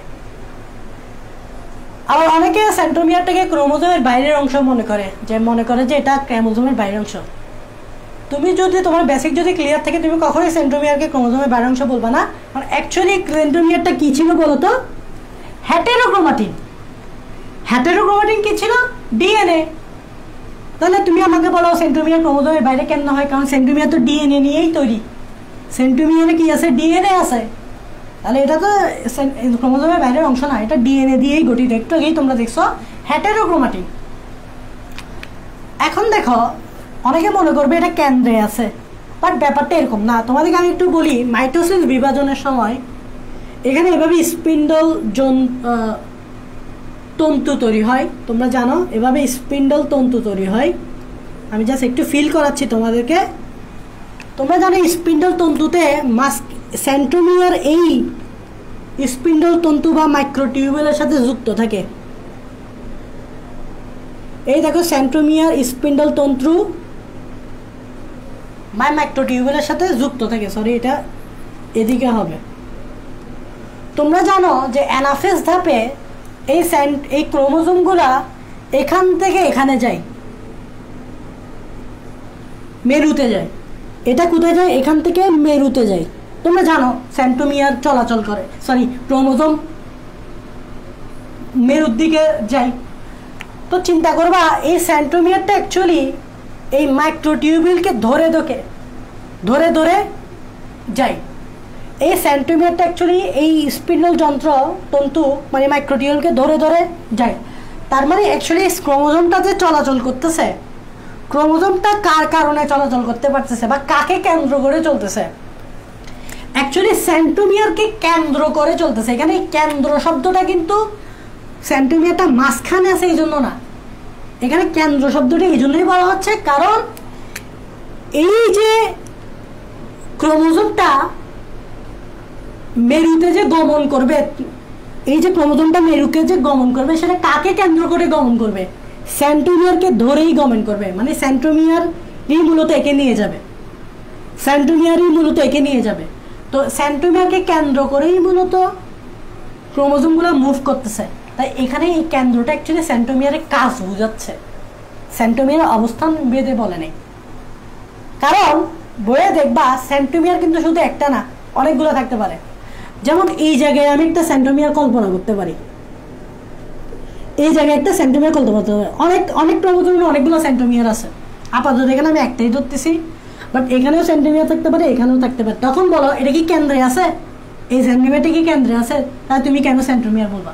তাহলে এই সেন্ট্রোমিয়ারটাকে অবস্থান অনুযায়ী বলা হচ্ছে না, বলা হচ্ছে কাজের ভিত্তিতে। কারণ সেন্ট্রোমিয়ারকে কেন্দ্র করেই মূলত ক্রোমোজোম মুভ করে। তাহলে সেন্ট্রোমিয়ারের কাজ অনুযায়ী মূলতই সেন্ট্রোমিয়ার নামকরণটা করা হয়েছে। আশা করি বুঝতে পারছো যে সেন্ট্রোমিয়ারটা কেন সেন্ট্রোমিয়ার বলা হচ্ছে, সেন্ট্রোমিয়ারটাকে কেন সেন্ট্রোমিয়ার বলা হচ্ছে। আরেকটা কাজ হচ্ছে, বুঝে যাচ্ছে সেন্ট্রোমিয়ারের কাজ হচ্ছে এই বাহুগুলোকে ধরে রাখা। তুমি কল্পনা করতে পারো এই বাহুগুলো কিন্তু আলাদা হয়ে যেতে পারতো না? তো বাহুগুলো যদি আলাদা হয়ে যেতে পারতো, তো সেন্ট্রোমিয়ার মূলত এই বাহুগুলোকে ধরে রাখতেছে। তাহলে আশা করি তোমরা সেন্ট্রোমিয়ার মিনিংটা বুঝতে পারছো, বাহু বুঝতে পারছো, যে সেন্ট্রোমিয়ারের কাজটাকেই বুঝতে পারছো। সেন্ট্রোমিয়ারের একটা কাজ হচ্ছে ক্রোমোজোমকে মুভ করানো। একটু আগে দেখালাম যে ক্রোমোজোমকে মুভ করাইতে হলে সেন্ট্রোমিয়ারের ভূমিকা আছে। আরেকটা হচ্ছে সেন্ট্রোমিয়ার কাজ হচ্ছে এই বাহুগুলোকে ধরে রাখা, ক্রোমোজোমটাকে ধরে রাখা। কারণ সেন্ট্রোমিয়ার না থাকলে এগুলো কিন্তু আলাদা হয়ে যাবে। সেন্ট্রোমিয়ারের কাজ হচ্ছে এগুলোকে ধরে রাখা, এটাই হচ্ছে সেন্ট্রোমিয়ারের কাজ। আশা করি বুঝতে পারছো। এখন চিন্তা করো, নর্মালি এটা হচ্ছে ক্রোমোজোম, কিন্তু যখন একটু খেয়াল করবা, যখন মাইটোসিস হবে, মাইটোসিসের দ্বারা প্রসেস ধাপে আসবে, যখন মাইটোসিস হবে তখন ক্রোমোজোমটা এরকম থাকবে না। তখন ক্রোমোজোমটা কিরকম হবে দেখো, এই যে সেন্ট্রোমিয়ার, এই যে বাহু, খেয়াল করবে এটা হচ্ছে বাহু, এটা হচ্ছে সেন্ট্রোমিয়ার। মাইটোসিসের প্রসেস ধাপে এই যে বাহুটা সেন্ট্রোমিয়ার ব্যতীত এভাবে লম্বালম্বি ভাগ হবে। দেখো আমি দাগটা কিন্তু সেন্টোমিয়ারের উপর দিই নাই, যার কারণে বুঝাইতে চাচ্ছি সেন্টোমিয়ারটা ভাগ হবে না। তো সেন্টোমিয়ারটা যেরকম আছে সেরকমই থাকবে, যেহেতু সেন্টোমিয়ারটা আমি ভাগ করি নাই। কিন্তু এই দুইটা বাহু আলাদা হয়ে যাবে। দেখো এদিক দিয়ে ভাগ করার কারণে এই দুইটা বাহু এরকম আলাদা হয়ে গেল, এই বাহুটা এরকম আলাদা হয়ে গেল। তাহলে কি হইল, মাইটোসিসের প্রোফেজ ধাপে বাহুদ্বয় বা বাহু সেন্টোমিয়ার ব্যতীত লম্বলম্বীভাবে বিভক্ত হয়েছে। বিভক্তি হওয়ার ফলে খেয়াল করবা সেন্টোমিয়ার একটাই আছে, বাট এখানে দুইটা জিনিস তৈরি হয়েছে। খেয়াল করবা, এই যে এটা পুরাটা একটা জিনিস, এটা পুরাটা একটা পার্ট, আর একটা হচ্ছে এটা পুরাটা একটা পার্ট। তাহলে কয়টা? দুইটা। এই পুরা পার্টটা ক্রোমোজোমের অংশ না? তো এই পুরা পার্টকে বলা হয় কি? ক্রোমাটিড। কি বলে? ক্রোমাটিড। তাহলে এখানে কয়টা ক্রোমাটিড? দুইটা ক্রোমাটিড। অনেকে বলবে চারটা। কিভাবে জানবা? হিসাব করবে 1 2 3 4 এভাবে হিসাব করবে। কখন আর তুমি ক্রোমাটিডকে এভাবে হিসাব করবা, ক্রোমাটিডকে এভাবে হিসাব করবা। মানে এটা পুরাটা একটা, এটা পুরাটা একটা, তাহলে কয়টা? দুইটা ক্রোমাটিড। এখানে কোনো ক্রোমাটিড ছিল না। দেখো এটা ক্রোমোজোম, শুধু ক্রোমোজোম, এখানে কোনো ক্রোমাটিড নাই। কিন্তু যখন তুমি মাইটোসিসের প্রোফেজ ধাপে আসবে তখন তুমি দেখো কয়টা ক্রোমাটিড পাচ্ছ? একটি ক্রোমোজোমে দুটি ক্রোমাটিড পাচ্ছ। তাহলে এখানে টার্মগুলো বুঝতে হবে। টার্মগুলো কি কি? যেমন একটা হচ্ছে ক্রোমোজোম টার্ম, আমরা তো ক্রোমোজোম বুঝতেছি। আরেকটা নতুন টার্ম পাইলাম ক্রোমাটিড। তাহলে ক্রোমোজোম আর ক্রোমাটিড কি সেম না। এই ক্রোমোজোমটা যখন মাইটোসিসে আসবে তখন লম্বালম্বি ভাগ হওয়ার কারণে দুইটা ক্রোমাটিডে বিভক্ত হবে। এটা আমরা দেখতে পাবো কোথায় বলো তো? এটা আমরা মোটামুটি দেখতে পাবো, মোটামুটি মেটাফেজ ধাপে দেখতে পাই মোটামুটি। এটা মানে প্রোফেজে কিন্তু ঘটনাটা শুরু হয়, বাট মেটাফেজে এরকম দেখতে পাই আর কি। সো ক্রোমাটিড বলে এগুলোকে। দুইটা ক্রোমাটিড। কয়টা? এটা একটা, এটা একটা, দুইটা। তারপর ক্রোমোজোমের ভিতর আর কি আরেকটা অংশ আমি বলি, ক্রোমাটিন। দেখো টিন মানে কি বলো? টিন মানে হচ্ছে সুতা। ক্রোম মানে কি? ক্রোম মানে ক্রোমোজোম। একটু আগে তোমাদেরকে আমি বললাম ক্রোমোজোমের ভিতর সুতা থাকে, দুই ধরনের সুতা। একটা হচ্ছে এরকম কম্পেসের সুতা, এই যে কম্পেস, এই দেখো একটা হচ্ছে এরকম ভিতরে কম্পেসের সুতা, এই দেখো কম্পেসের সুতা। আর হচ্ছে এদিকে অধিক প্যাসের সুতা, যেটা সেন্টোমিয়ারে থাকে, এটা অধিক প্যাসের সুতা। এই যে সুতাগুলাকেই তো আমরা কি বলবো? ক্রোমাটিন। তাহলে টিন মানে কি? সুতা। ক্রোম মানে কি? ক্রোমোজোমের সুতা। তাহলে ক্রোমোজোমের ভিতরে অধিক প্যাসের সুতা আছে, এই যে অধিক প্যাসের সুতা। আর একটা হচ্ছে কম প্যাসের সুতা। কম প্যাসের সুতাকে বলে ইউক্রোমাটিন, আর অধিক প্যাসের সুতাকে বলে হেটেরোক্রোমাটিন। আশা করি ক্রোমাটিনটা বুঝতেই পারছো। টিন মানে সুতা, ক্রোম মানে ক্রোমোজোমের ভিতরের সুতা, যেটা কালারফুল হয়। মনে রাখবা এটা মূলত কি হয়? কালারফুল হয়। এটা কিন্তু কালারফুল। আর মনে রাখবা এই সেন্টোমিয়ারটা কালারফুল না, এটা কালারফুল না, এটা হচ্ছে অরঞ্জিত। মানে আমি বুঝাতে যাচ্ছি এই পার্টটা কালারফুল, এই পার্টটা কালারফুল, কারণ এখানে ইউক্রোমাটিন আছে। বাট এই পার্টটা কালারফুল না, মানে এই সেন্ট্রোমিয়ারটা কালারফুল না, অরঞ্জিত। বুঝতে পারছো? এই জিনিসটা ডার্ক দেখাবে, কিন্তু এই দুইটা জিনিস কি দেখাবে? কালারফুল দেখাবে। এই জন্য মনে রাখবা আমরা মাছটাকে এভাবে কালো করে দিই। কেন করে দিই জানো? এই সেন্টিমিটারটাকে কালো করে দিই কেন? কারণ এটা হচ্ছে অরঞ্জিত, মানে নট কালারফুল। বাট ক্রোমাটিন এই পার্টগুলো কালারফুল, এই অংশটা কালারফুল, এই অংশটা কালারফুল। সো আশা করি ক্রোমোজোম বুঝতে পারছো, ক্রোমাটিন বুঝতে পারছো, ক্রোমাটিন বুঝতে পারছো। সবগুলো জিনিস একই না, ভিন্ন আছে। আরো কিছু পার্ট আছে, তোমরা আরেকটা পার্ট পাবা যেটাকে বলা হয় ক্রোমোমিয়ার। দেখো এই পার্টগুলো কিন্তু আমরা ডিফারেন্সিয়েট করতে পারি না। ক্রোমোজোম, ক্রোমাটিড, ক্রোমাটিন, ক্রোমোমিয়ার, এগুলো ডিফারেন্সিয়েট করতে পারি না। এখন আমি ডিফারেন্সিয়েট হচ্ছে ক্রোমোমিয়ার। ক্রোম শব্দটা বুঝতে পারছো, ক্রোমোজোম। মিয়ার মানে হচ্ছে পার্ট। মিয়ার মানে কি? পার্ট। আমি বুঝাচ্ছি এটা কি, অনেকে ক্রোমোমিয়ার বুঝে না, তো আমি এটা একটু বুঝাচ্ছি, খেয়াল করো। ক্রোমোমিয়ারটিকে আমি বুঝাচ্ছি, এই দেখো ক্রোমোমিয়ারটা একটু বুঝাচ্ছি, একটু খেয়াল করবা। ক্রোমোমিয়ারটা কি ভাইয়া বুঝাচ্ছি। দেখবা যে ক্রোমোজোমের ক্রোমাটিনের ভিতরে মানে ক্রোমাটিনে এরকম কিছু গুটি গুটি জিনিস দেখা যায়, এরকম গুটি গুটি গুটি গুটি এরকম গুটি গুটি অনেকগুলো জিনিস দেখা যায়, গুটি গুটি গুটি গুটি গুটি গুটি অনেক জিনিস দেখা যায়। এটা একটা অংশ, এটা একটা অংশ, এটা একটা অংশ, এটা একটা গুটি গুটি, এই অংশটাকেই বলা হয় ক্রোমোমিয়ার। তাহলে ক্রোমোজোমের ভিতরে গুটি গুটি অংশ দেখা যায়, এই গুটি গুটি অংশ প্রত্যেকটাকে বলে ক্রোমোমিয়ার। এটা একটা ক্রোমোমিয়ার, এটা একটা ক্রোমোমিয়ার, এটা একটা ক্রোমোমিয়ার, এটা একটা ক্রোমোমিয়ার, গুটি গুটি অংশ। তার মানে তার মানে ক্রোমোমিয়ার মানে কি? ক্রোমোমিয়ার হচ্ছে গুটি গুটি অংশ যেটা ক্রোমোজোমের ভিতরে দেখা যায়। এটা তুমি কোথায় দেখতে পাবা? এটা তুমি দেখতে পাবা মিওসিসে। 1 নাম্বার তুমি এটা দেখতে পাবা মিওসিসে, মানে এটা মাইটোসিসে তেমন দেখা যায় না, এটা মিওসিসে দেখতে পাবে। যেমন মিওসিসে ল্যাপটোটিনে দেখতে পাবে এটাকে। এখন এই ক্রোমোমিয়ার কিসের মতো? গুটির মতো দেখতে। কিসের মতো? গুটির মতো দেখতে। এখন প্রশ্ন হচ্ছে গুটির মতো কেন দেখতে? এখানে আমি আরেকটা প্রশ্ন করলাম, কেন গুটির মতো দেখতে? কেন? অ্যাকচুয়ালি এই ক্রোমোমিয়ারটা হচ্ছে গুটির মতো এই জন্য দেখতে, কারণ এখানে ডিএনএ এর অতিরিক্ত প্যাচ থাকে, ডিএনএ এর অতিরিক্ত প্যাচ থাকে। মানে ধরে না আমি একটু অংশ দেখাচ্ছি তোমাকে, আমি এই জায়গায় ডিএনএ এর একটা অতিরিক্ত প্যাচ, এ দেখো দেখো দেখো কত প্যাচ দিলাম। এখন বাইরে থেকে তুমি যখন এটা দেখতেছো তখন এটাকে গুটির মতো লাগতেছে না? তার মানে এটা যে একটা গুটি, এটা অ্যাকচুয়ালি মানে কি এখানে ডিএনএ অতিরিক্ত মাত্রায় প্যাচ খাইছে, এখানে ডিএনএ অতিরিক্ত মাত্রায় প্যাচ খাইছে। অতিরিক্ত মাত্রায় প্যাচ খাওয়ার কারণে অনেক দূর থেকে এগুলোকে গুটির মতো লাগে, তাই আমরা এখানে গুটি শব্দটা ইউজ করছি।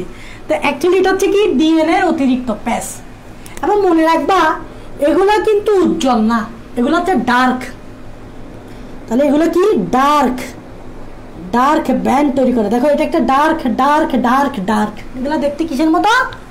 ডার্ক, একদম ডার্ক। বাকি অংশগুলো কালারফুল, বাট এই অংশগুলো ডার্ক। এটাই হচ্ছে ক্রোমোমিয়ার। তাহলে আমরা ক্রোমোমিয়ার চিনি না, তো ক্রোমোমিয়ার চিনছি। আরেকটা অংশ সেটা হচ্ছে ক্রোমোনেমা। ক্রোমোনেমা, দেখো নেমা শব্দটার অর্থ হচ্ছে সুতা, আর ক্রোমো শব্দটা হচ্ছে ক্রোমোজোমের ভিতরে। তার মানে ক্রোমোনেমা মানে কি? ক্রোমোজোমের ভিতরে সুতা। অ্যাকচুয়ালি আমি তোমাদেরকে দেখাচ্ছি ক্রোমোনেমা মানে কি। এই যে গুটি গুটি ক্রোমোমিয়ার দেখতে পাচ্ছ না অনেকগুলা, এগুলো অ্যাকচুয়ালি এরকম সুতার মতো করে থাকে। আমি এখানে একটা সুতা তৈরি করতেছি, দেখো অনেকগুলো ক্রোমোমিয়ার এইভাবে সুতা তৈরি করে। এই যে পুরা সুতা, সুতা মানে কি? নেমা, নেমা মানে কি? ক্রোমোনেমা। তাহলে এই পুরা সুতাটাকেই বলা হয় ক্রোমোনেমা। তাহলে ক্রোমোনেমা মানে কি? ক্রোমোনেমা মানে হচ্ছে অনেকগুলো ক্রোমোমিয়ার যখন একটা সুতার মতো স্ট্রাকচার তৈরি করে, অনেকগুলো ক্রোমোমিয়ার যখন একটা সুতার মতো স্ট্রাকচার তৈরি করে, এটাকে বলা হয় ক্রোমোনেমা। তাহলে দেখো আমি অনেকগুলো অংশ বললাম, ক্রোমোজোম, ক্রোমাটিড, ক্রোমাটিন, তারপর ক্রোমোমিয়ার, ক্রোমোনেমা।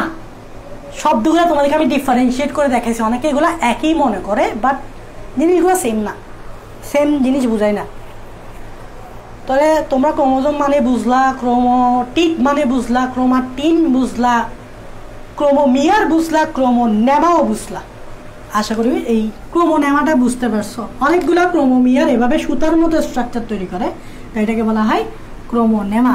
অনেক সময় ক্রোমোনেমাটা দেখবা, নেমাটা, ক্রোমোনেমাটা মানে বহু বচন, ক্রোমোনেমা মানে এক বচন, আটা শব্দটা হইলে বহু বচন হয়ে যায়। তাহলে দেখো এগুলো কিন্তু স্ট্রাকচার আঁকার সময় তোমাদেরকে বলতে হবে, বইয়ে আছে দেখবা স্ট্রাকচারের কি কি অংশ আছে সেগুলো তোমাদেরকে অবশ্যই বলতে হবে। ওকে ওকে, তাহলে আর কি কি আছে একটু দেখো, আর কি কি আছে একটা ক্রোমোজোমের, আর কি কি অংশ আছে? আমরা অনেকগুলো অংশ পড়ে ফেলছি। ওকে, তোমরা জানো আমরা যখন মেটাফেজ ধাপ দেখলাম, মানে হচ্ছে এই যে সেন্ট্রোমিয়ার, এই যে এভাবে দুইটা ক্রোমাটিড, তাই না? এই যে একটা ক্রোমাটিড, এই যে আরেকটা ক্রোমাটিড, এটা একটা ক্রোমাটিড, এটা একটা। এটা মূলত আমরা কোথায় দেখতে পাই? এটা আমরা দেখতে পাই মূলত মেটাফেজ ধাপেই চোখে দেখা যায়, মেটাফেজ ধাপেই দেখতে পাবে মূলত। তার মানে এই নয় যে এটা মেটাফেজ ধাপে হয়, এই জিনিসটা প্রোফেজেই হয়, বাট দেখা যায় মেটাফেজ ধাপে। তোমরা জানো মেটাফেজের পর হচ্ছে অ্যানাফেজ ধাপ। তাহলে আমি এখানে একটু এই জিনিসটাকে অ্যানাফেজ ধাপে কল্পনা করি। অ্যানাফেজের ধাপে আছে স্পিন্ডল যন্ত্র, এই যে দেখো স্পিন্ডল যন্ত্র। স্পিন্ডল যন্ত্র এই জিনিসগুলো হচ্ছে কি সুতা, সরি মাইক্রোটিউবিউল। তোমরা জানো অ্যানাফেজ ধাপে ক্রোমোজোমগুলা মেরুর দিকে যায়, এই যে এটা মেরু, এটা মেরু, এই মেরু ওই মেরু, তোমরা জানো। তো এই জিনিসটাকে আমরা যদি এখানে দেখাই, এই জিনিসটা যদি আমরা এদিকে দেখাই, এটা মূলত মাঝখানে থাকে, এই জায়গায় থাকে। এই দেখো আমরা দেখাচ্ছি, এই জায়গায় থাকে, দেখো এই জায়গায় থাকে। এই জিনিসটা কোন জায়গায় থাকে? এই মাঝখানে থাকে। মেটাফেজ ধাপ তো বুঝো, মেটা মানে কি মাঝখান। এই দেখো এই জিনিসটাকে আমরা মাঝখানে দেখালাম, মেটা মানে কি মাঝখান।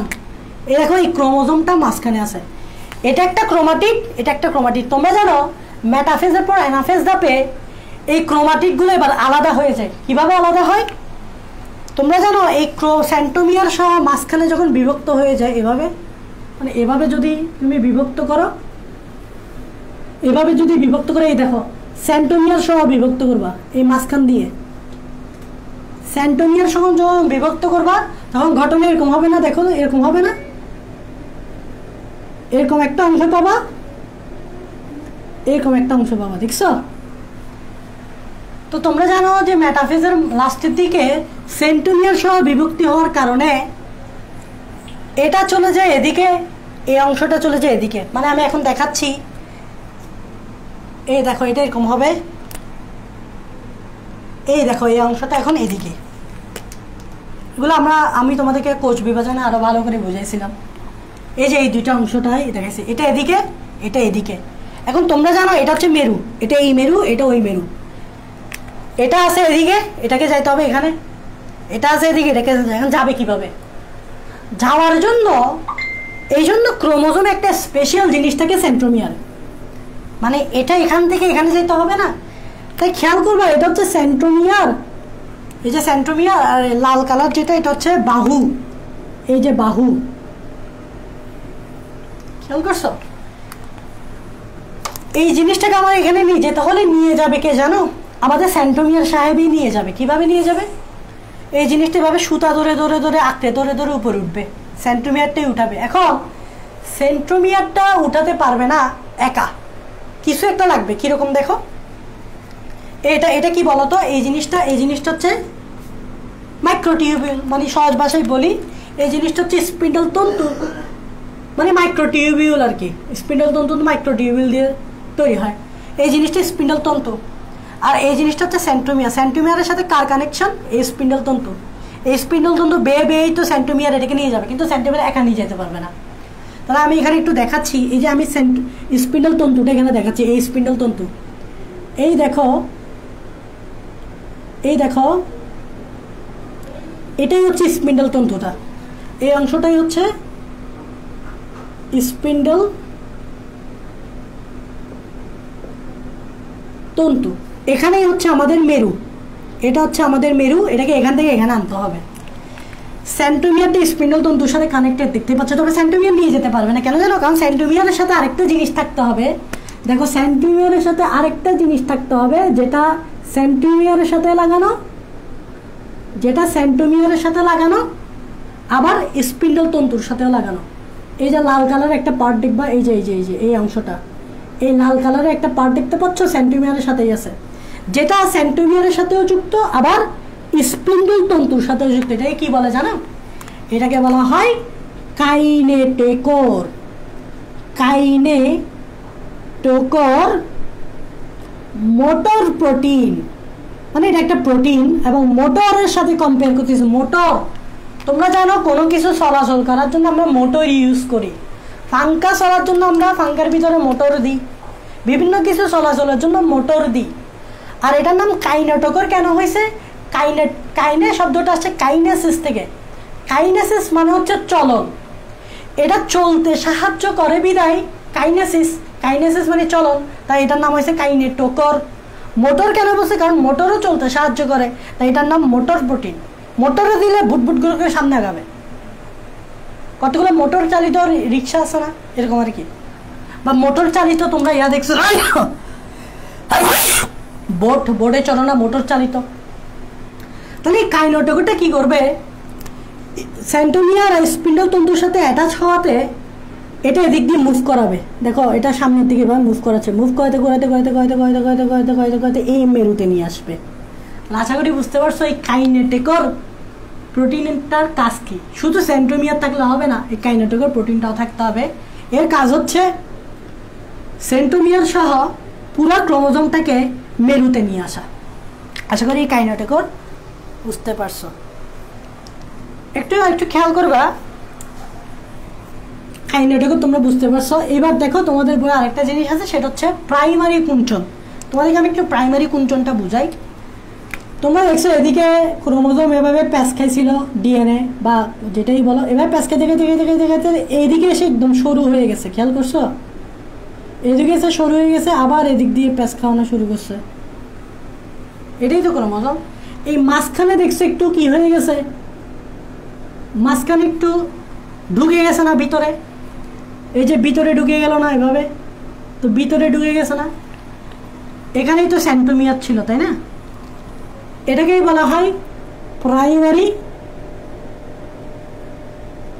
বা মুখ্য কুঞ্চন। কুঞ্চন মানে সংকোচন, সংকোচন মানে ভিতরে ঢুকে যাওয়া। এই জিনিসটা হয়েছে বিদায় এখানে কি ছিল, এখানে কি ছিল, সেন্ট্রোমিয়ার ছিল। তাহলে মনে রাখবা প্রাইমারি কুঞ্চন যেখানে, সেখানেই তুমি কাকে পাবা, সেন্ট্রোমিয়ার। তোমরা জানো সেন্ট্রোমিয়ারের কাজ তো জানোই। তাহলে প্রাইমারিটা অবশ্যই গুরুত্বপূর্ণ, মুখ্য। এই কুঞ্চনটা মুখ্য, এটা না থাকলে কিন্তু ক্রোমোজোমের অস্তিত্ব তেমন নাই। তো আশা করি বুঝতে পারছো যে প্রাইমারি কুঞ্চনটা কি। আর বেশি পার্ট নাই, আর তিনটা পার্ট আছে। একটি হচ্ছে ম্যাট্রিক্স। আমি তোমাদেরকে বলি ম্যাট্রিক্স মানে কি, তোমরা বুঝতেই পারতেছ। ম্যাট্রিক্স মানে হচ্ছে তোমার তরল পদার্থ। তো ধারণা করা হয় এই ক্রোমোজোমের ভিতরে এরকম তরল পদার্থ আছে। এটা আসলে ধারণা করা হয়, এটা কিন্তু নাও থাকতে পারে, অনেকের মতে এটা নাই, কারণ এটা অস্তিত্ব প্রমাণ পাওয়া যায় না, এটা জাস্ট কল্পনা। তো ধারণা করা হচ্ছে এটার ভিতর তরল পদার্থ আছে। আর তরল পদার্থকে তোমরা জানো এটাকে কি বলে, ম্যাট্রিক্স বলে। মাইটোকন্ড্রিয়াতে দেখছো ম্যাট্রিক্স বলে, মাইটোকন্ড্রিয়াতে। আবার ধারণা করা হয়, এটাও প্রমাণ পাওয়া যায় নাই, ক্রোমোজোমের বাইরে এরকম একটা পর্দা থাকে। এই পর্দাকে বলা হয় পেলিকল। এটা আসলে ধারণা করা হয়, এগুলোর কিন্তু প্রমাণ পাওয়া যায় নাই, অস্তিত্ব পাওয়া যায় না। এগুলো জাস্ট কয়েকজন বিজ্ঞানী ধারণা করে এরকম আর কি, সামথিং টাইপসের। এটা হচ্ছে কি পর্দা, এটা মানে কি, এটা হচ্ছে পর্দা মানে হৃৎপিণ্ডের যেরকম পর্দা আছে, ফুসফুসের যেরকম পর্দা আছে, ধারণা করা হয়েছে ক্রোমোজোমের পর্দা আছে, বাট এটার অস্তিত্ব পাওয়া যায় না। এই পেলিকল আর ম্যাট্রিক্স এই দুইটার অস্তিত্ব পাওয়া যায় না, বাট ধারণা করা হয়। সো এখানে আসলে তেমন বোঝার কিছু নেই। তার মানে আর কয়টা জিনিস আছে আমি দেখতেছি তোমাদের, ক্রোমোজোমের আর দুইটা পার্ট আছে। একটি হচ্ছে, তিনটা পার্ট আছে, একটি হচ্ছে গৌণ কুঞ্চন, একটি হচ্ছে স্যাটেলাইট, আর একটা হচ্ছে টেলোমিয়ার। এই দেখো টেলোমিয়ার জিনিসটা অনেক গুরুত্বপূর্ণ। তোমাদেরকে এখন আমি একটা টেলোমিয়ার জিনিসটা দেখাবো। এটা হচ্ছে আমাদের সেন্ট্রোমিয়ার, এটা হচ্ছে ক্রোমোজোমের এরকম বাহু। এখন আসলে টেলোমিয়ার, টেলো শব্দটার অর্থ কি, আমি এখানে একটু টেলোমিয়ার লিখি। টেলো মিয়ার, মিয়ার শব্দটা ক্রোমোমিয়ারও দেখছিলাম, আমি বলছিলাম যে মিয়ার শব্দ অর্থ হচ্ছে অংশ। টেলো মানে কি, টেলোফেস পড়ছো না, টেলো, টেলো মানে প্রান্ত। তার মানে এটা একটা প্রান্ত, এটা একটা প্রান্ত। সো তার প্রান্তের দিকে এরকম,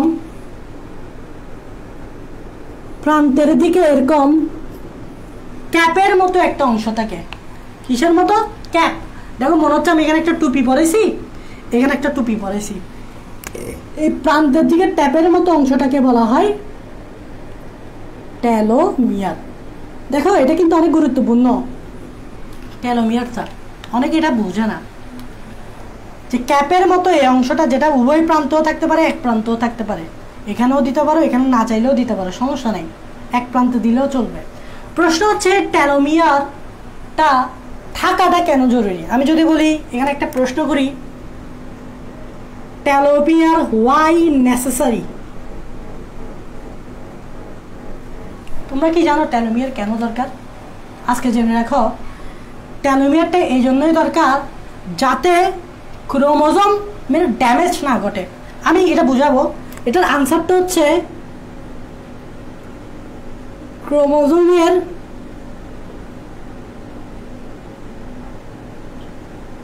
ড্যামেজ হতে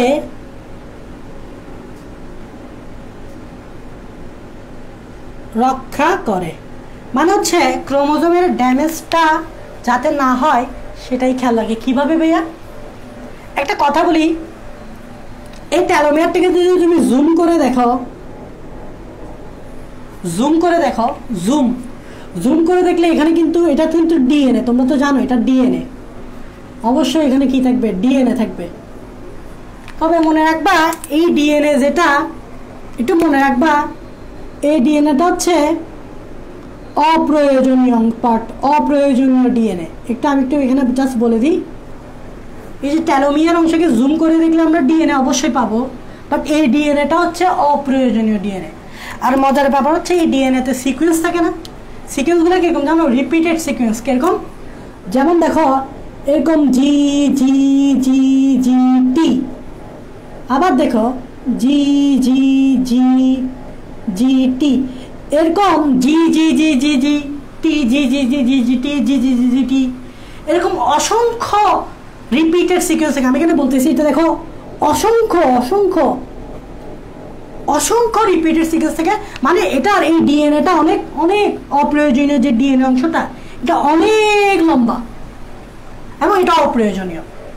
প্রশ্ন হচ্ছে ভাইয়া কেন? আনসার কি? ক্রোমোজোমের ড্যামেজ হতে রক্ষা করে। কিভাবে আমি বলি। তোমরা জানো ক্রোমোজোমের কিন্তু রেপ্লিকেশনের সময় এই যে আমরা এভাবে ক্রোমোজোম থেকে একটা ক্রোমোজোম থেকে যে দুইটা ক্রোমোজোম তৈরি করি, এই যে একটা ক্রোমোজোম থেকে এভাবে কয়টা ক্রোমোজোম তৈরি করি? এটাকে মাঝখান দিয়ে ভাগ করলে কয়টা ক্রোমোজোম হয়ে যায়? দুইটা ক্রোমোজোম। তো মনে রাখবা যতবার ডিএনএ রেপ্লিকেশন হয় ততবার ক্রোমোজোম শর্ট হয়। মানে মনে করে দেখো এই ক্রোমোজোমটা এতটুকু লম্বা না, যখন রেপ্লিকেশন হবে দেখো এটা শর্ট হয়ে গেছে, এটা এতটুকু লম্বা, এটা এতটুকু লম্বা। তার মানে প্রতিবার ক্রোমোজোমের রেপ্লিকেশনের সময় ক্রোমোজোম কিন্তু শর্ট হয়। এটা খেয়াল রাখবা, ক্রোমোজোম শর্ট হয়। এখন খেয়াল করো টেলোমিয়ার তো ডিএনএ অপ্রয়োজনীয় ডিএনএ, বাট টেলোমিয়ার বাদে এই যে অংশটা আছে, এই যে অংশ এগুলো কি অপ্রয়োজনীয়? না, এগুলো হচ্ছে কোডিং রিজিয়ন। এগুলো কোডিং রিজিয়ন, মানে এগুলো কিন্তু প্রয়োজনীয় অংশ, এগুলো কোড করতে পারে। তাহলে এই ডিএনএর এই অংশগুলো হচ্ছে কোডিং। টেলোমিয়ার বাদে বাকি যে অংশগুলো আছে এগুলো হচ্ছে কোডিং রিজিয়ন, মানে এগুলো থেকে আমরা দরকার আছে। এগুলো না থাকলে কিন্তু তোমার স্পেসিফিক প্রোটিন তৈরি হবে না। এখন চিন্তা করো টেলোমিয়ারটা নাই, চিন্তা করো টেলোমিয়ারটা তুমি নাই চিন্তা করো, টেলোমিয়ার নাই চিন্তা করো, তাহলে আছে কি? কোডিং অংশ। কারণ আমি বললাম না ডিএনএ রেপ্লিকেশনের সময়, সরি ক্রোমোজোমের রেপ্লিকেশনের সময় ক্রোমোজোম শর্ট হয়ে যায়। চিন্তা করো এই টেলোমিয়ার না থাকলে ক্রোমোজোম যদি শর্ট হয় তাহলে এতটুকু অংশ আমি বাদ দিয়ে দিলাম। এ দেখো এতটুকু অংশ বাদ দিয়ে দিলাম, এতটুকু অংশ আমি বাদ দিয়ে দিলাম, মানে ক্রোমোজোমটা শর্ট হয়ে গেল। এখন চিন্তা করো এতটুকু অংশ বাদ দেওয়া মানে কি এই কোডিংয়ের একটা অংশ তোমার গায়েব হয়ে গেল না? আর কোডিং ডিএনএ একটা অংশ গায়েব হয়ে গেলে তুমি একটা প্রোটিন হারাই ফেললো না, একটা নির্দিষ্ট প্রোটিন হারাই ফেললো না। ধরে নাও তোমার একটা গুরুত্বপূর্ণ এনজাইম তুমি হারাই ফেললা, মানে কোডিংয়ের একটা পার্ট হারা যাওয়া মানে কি? তোমার একটা গুরুত্বপূর্ণ এনজাইম তৈরি হবে না, তাহলে ওই গুরুত্বপূর্ণ ফাংশন হবে না। ধরে নাও রেসপিরেশন হবে না, তুমি তো মারা যাবা। তাহলে কোডিং রিজিয়ন যদি শর্ট হয়, ডিএনএ যদি প্রয়োজনীয় ডিএনএ যদি বাদ পড়ে যায় তাহলে তো তোমার সমস্যা।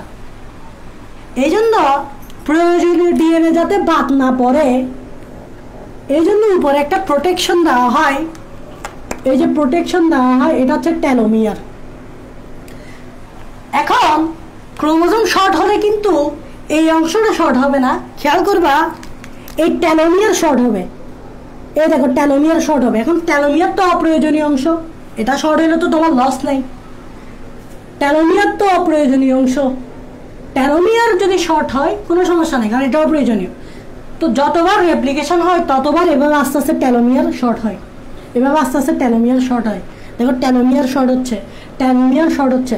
তো টেলোমিয়ার শর্ট হলে সমস্যা নাই, কারণ অপ্রয়োজনীয়। দেখো টেলোমিয়ার শর্ট হচ্ছে, টেলোমিয়ার শর্ট হচ্ছে। এখন টেলোমিয়ার শর্ট হইতে হইতে হইতে কিন্তু টেলোমিয়ার এক পর্যায়ে থাকে না, টেলোমিয়ার গায়েব হয়ে গেছে। এখন যদি শর্ট হয় তাহলে তোমার প্রয়োজনীয় অংশ চলে যাবে। এই জন্য একটা ক্রোমোজোম কিন্তু একটা নির্দিষ্ট সময় পর্যন্ত শর্ট হইতে পারবে। সেই সময়টা হচ্ছে যতক্ষণ না পর্যন্ত টেলোমিয়ার থাকে। যতক্ষণ পর্যন্ত একটা ক্রোমোজোমে টেলোমিয়ার থাকবে ততক্ষণ ক্রোমোজোম শর্ট হইতে থাকবে। যখন টেলোমিয়ার বাদ হয়ে সব শেষ হয়ে যাবে তখন এই অংশগুলো তো আর শর্ট হওয়া যাবে না, এই অংশগুলো শর্ট হইলে তো শেষ। তাই আর এই ক্রোমোজোমটা আর রেপ্লিকেশন হবে না, এই ক্রোমোজোমটা আর কখনো রেপ্লিকেট হবে না, কারণ টেলোমিয়ার তো নাই। সো একটা ক্রোমোজোম নির্দিষ্ট সময় পর্যন্ত রেপ্লিকেট হতে পারে। যতক্ষণ পর্যন্ত টেলোমিয়ার থাকবে ততক্ষণ পর্যন্ত রেপ্লিকেট হবে। যখন টেলোমিয়ার গায়েব তখন এটা রেপ্লিকেশন হওয়া বাদ দিয়ে দিবে, কারণ রেপ্লিকেশন হলে তো প্রয়োজনীয় অংশ বাদ পড়ে যাবে। আশা করি তোমরা বুঝতে পারছো টেলোমিয়ার থাকাটা কেন জরুরি। এটা গেল টেলোমিয়ার। আর আরেকটা অংশ, আর দুইটা অংশ আছে, সেটা বললেই আমাদের ক্রোমোজোম শেষ হয়ে যাচ্ছে। অংশটা হচ্ছে স্যাটেলাইট আর একটা হচ্ছে গৌণকুঞ্চন। তোমরা দেখো এটা আমাদের সেন্ট্রোমিয়ার, এটা আমাদের বাহু, এখানে থাকে টেলোমিয়ার, তাই না? ওকে, এখন দেখো একটা ক্রোমোজোমের শেষ প্রান্তে, এগুলো তোমরা জানো ভিতরে এভাবে কি হয়, সংকুচিত হয়। যে সংকুচিত হচ্ছে, সংকুচিত হচ্ছে এভাবে এভাবে এভাবে এভাবে এভাবে, এটা হচ্ছে ক্রোমোজোমের শেষ প্রান্ত। তো তোমরা জানো ক্রোমোজোমের শেষ প্রান্ত কিন্তু এভাবে সংকুচিত হয়। এটা হচ্ছে আরেকটা সংকোচন। একটা সংকোচন এখানে এসে দেখো, এটা হচ্ছে প্রাইমারি সংকোচন, একটু আগেই দেখেছি। প্রাইমারি বা মুখ্য কুঞ্চন। আরেকটা কুঞ্চন হয় ক্রোমোজোমের শেষ প্রান্তে, এদিকে দেখছো, এদিকে আরেকটু কুঞ্চন ঘটছে, এটাকে বলা হয় গৌণ কুঞ্চন বা সেকেন্ডারি কুঞ্চন।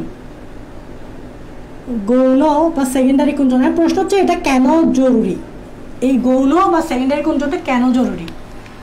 কারণ হচ্ছে এই জিনিসটা এই জন্যই তৈরি হয় যাতে এখানে একটা গুরুত্বপূর্ণ অংশ তৈরি হয়, সেটা হচ্ছে স্যাটেলাইট। এরকম একটা গোল অংশ তৈরি হয়, এটা অবশ্যই ক্রোমোজোমের একটা অংশ। এই অংশটাকে বলা হয় স্যাটেলাইট। অনেকে বলবে স্যাটেলাইটটা ক্রোমোজোমের অংশ না, অ্যাকচুয়ালি এটা ক্রোমোজোমের অংশ। সাপোজ ধরে নাও এই জায়গায় সংকোচন, মানে এটা এরকম ছিল না, মানে ধরে নাও এই অংশটা এতটুকু পর্যন্ত ছিল, এই এতটুকু পর্যন্তই ছিল, ক্রোমোজোম পুরোটাই এতটুকু অংশ ছিল। জাস্ট এই জায়গায় সংকোচন করে দিছো, দেখো এই জায়গায় তুমি এটাকে চিপাই দিছো, এই দেখো এই জায়গায় তুমি চিপাই দিছো, দেখছো এই জায়গায় চিপাই দিছো, এই তার মানে এই জায়গাটা সংকোচন হয়েছে, এটা হচ্ছে গৌণ সংকোচন। তো গৌণ সংকোচনের কারণে দেখো এই জায়গাটা গোল হয়ে গেল না, এটা ক্রোমোজোমেরই পার্ট, কিন্তু খেয়াল করছো এটা তাহলে ক্রোমোজোমেরই পার্ট না, কারণ ক্রোমোজোমের পার্টটা কিন্তু আলাদা করলাম সংকোচনের মাধ্যমে। এটাকে বলা হয় স্যাটেলাইট। এই স্যাটেলাইটটা কেন জরুরি? এখানে ক্রোমোজোম আছে, বুঝতে পারবা এখানে কি আছে, ক্রোমোজোমের অংশ, মানে এখানে ডিএনএ আছে। মনে রাখবে এখানে কি আছে, ডিএনএ আছে। তো স্যাটেলাইটটা এই জন্যই জরুরি কারণ তোমরা জানো যে যখন টেলোফেজ পর্যায়ে আসে, আমরা একটু আগে তোমরা জানো টেলোফেজ পর্যায়ে এসে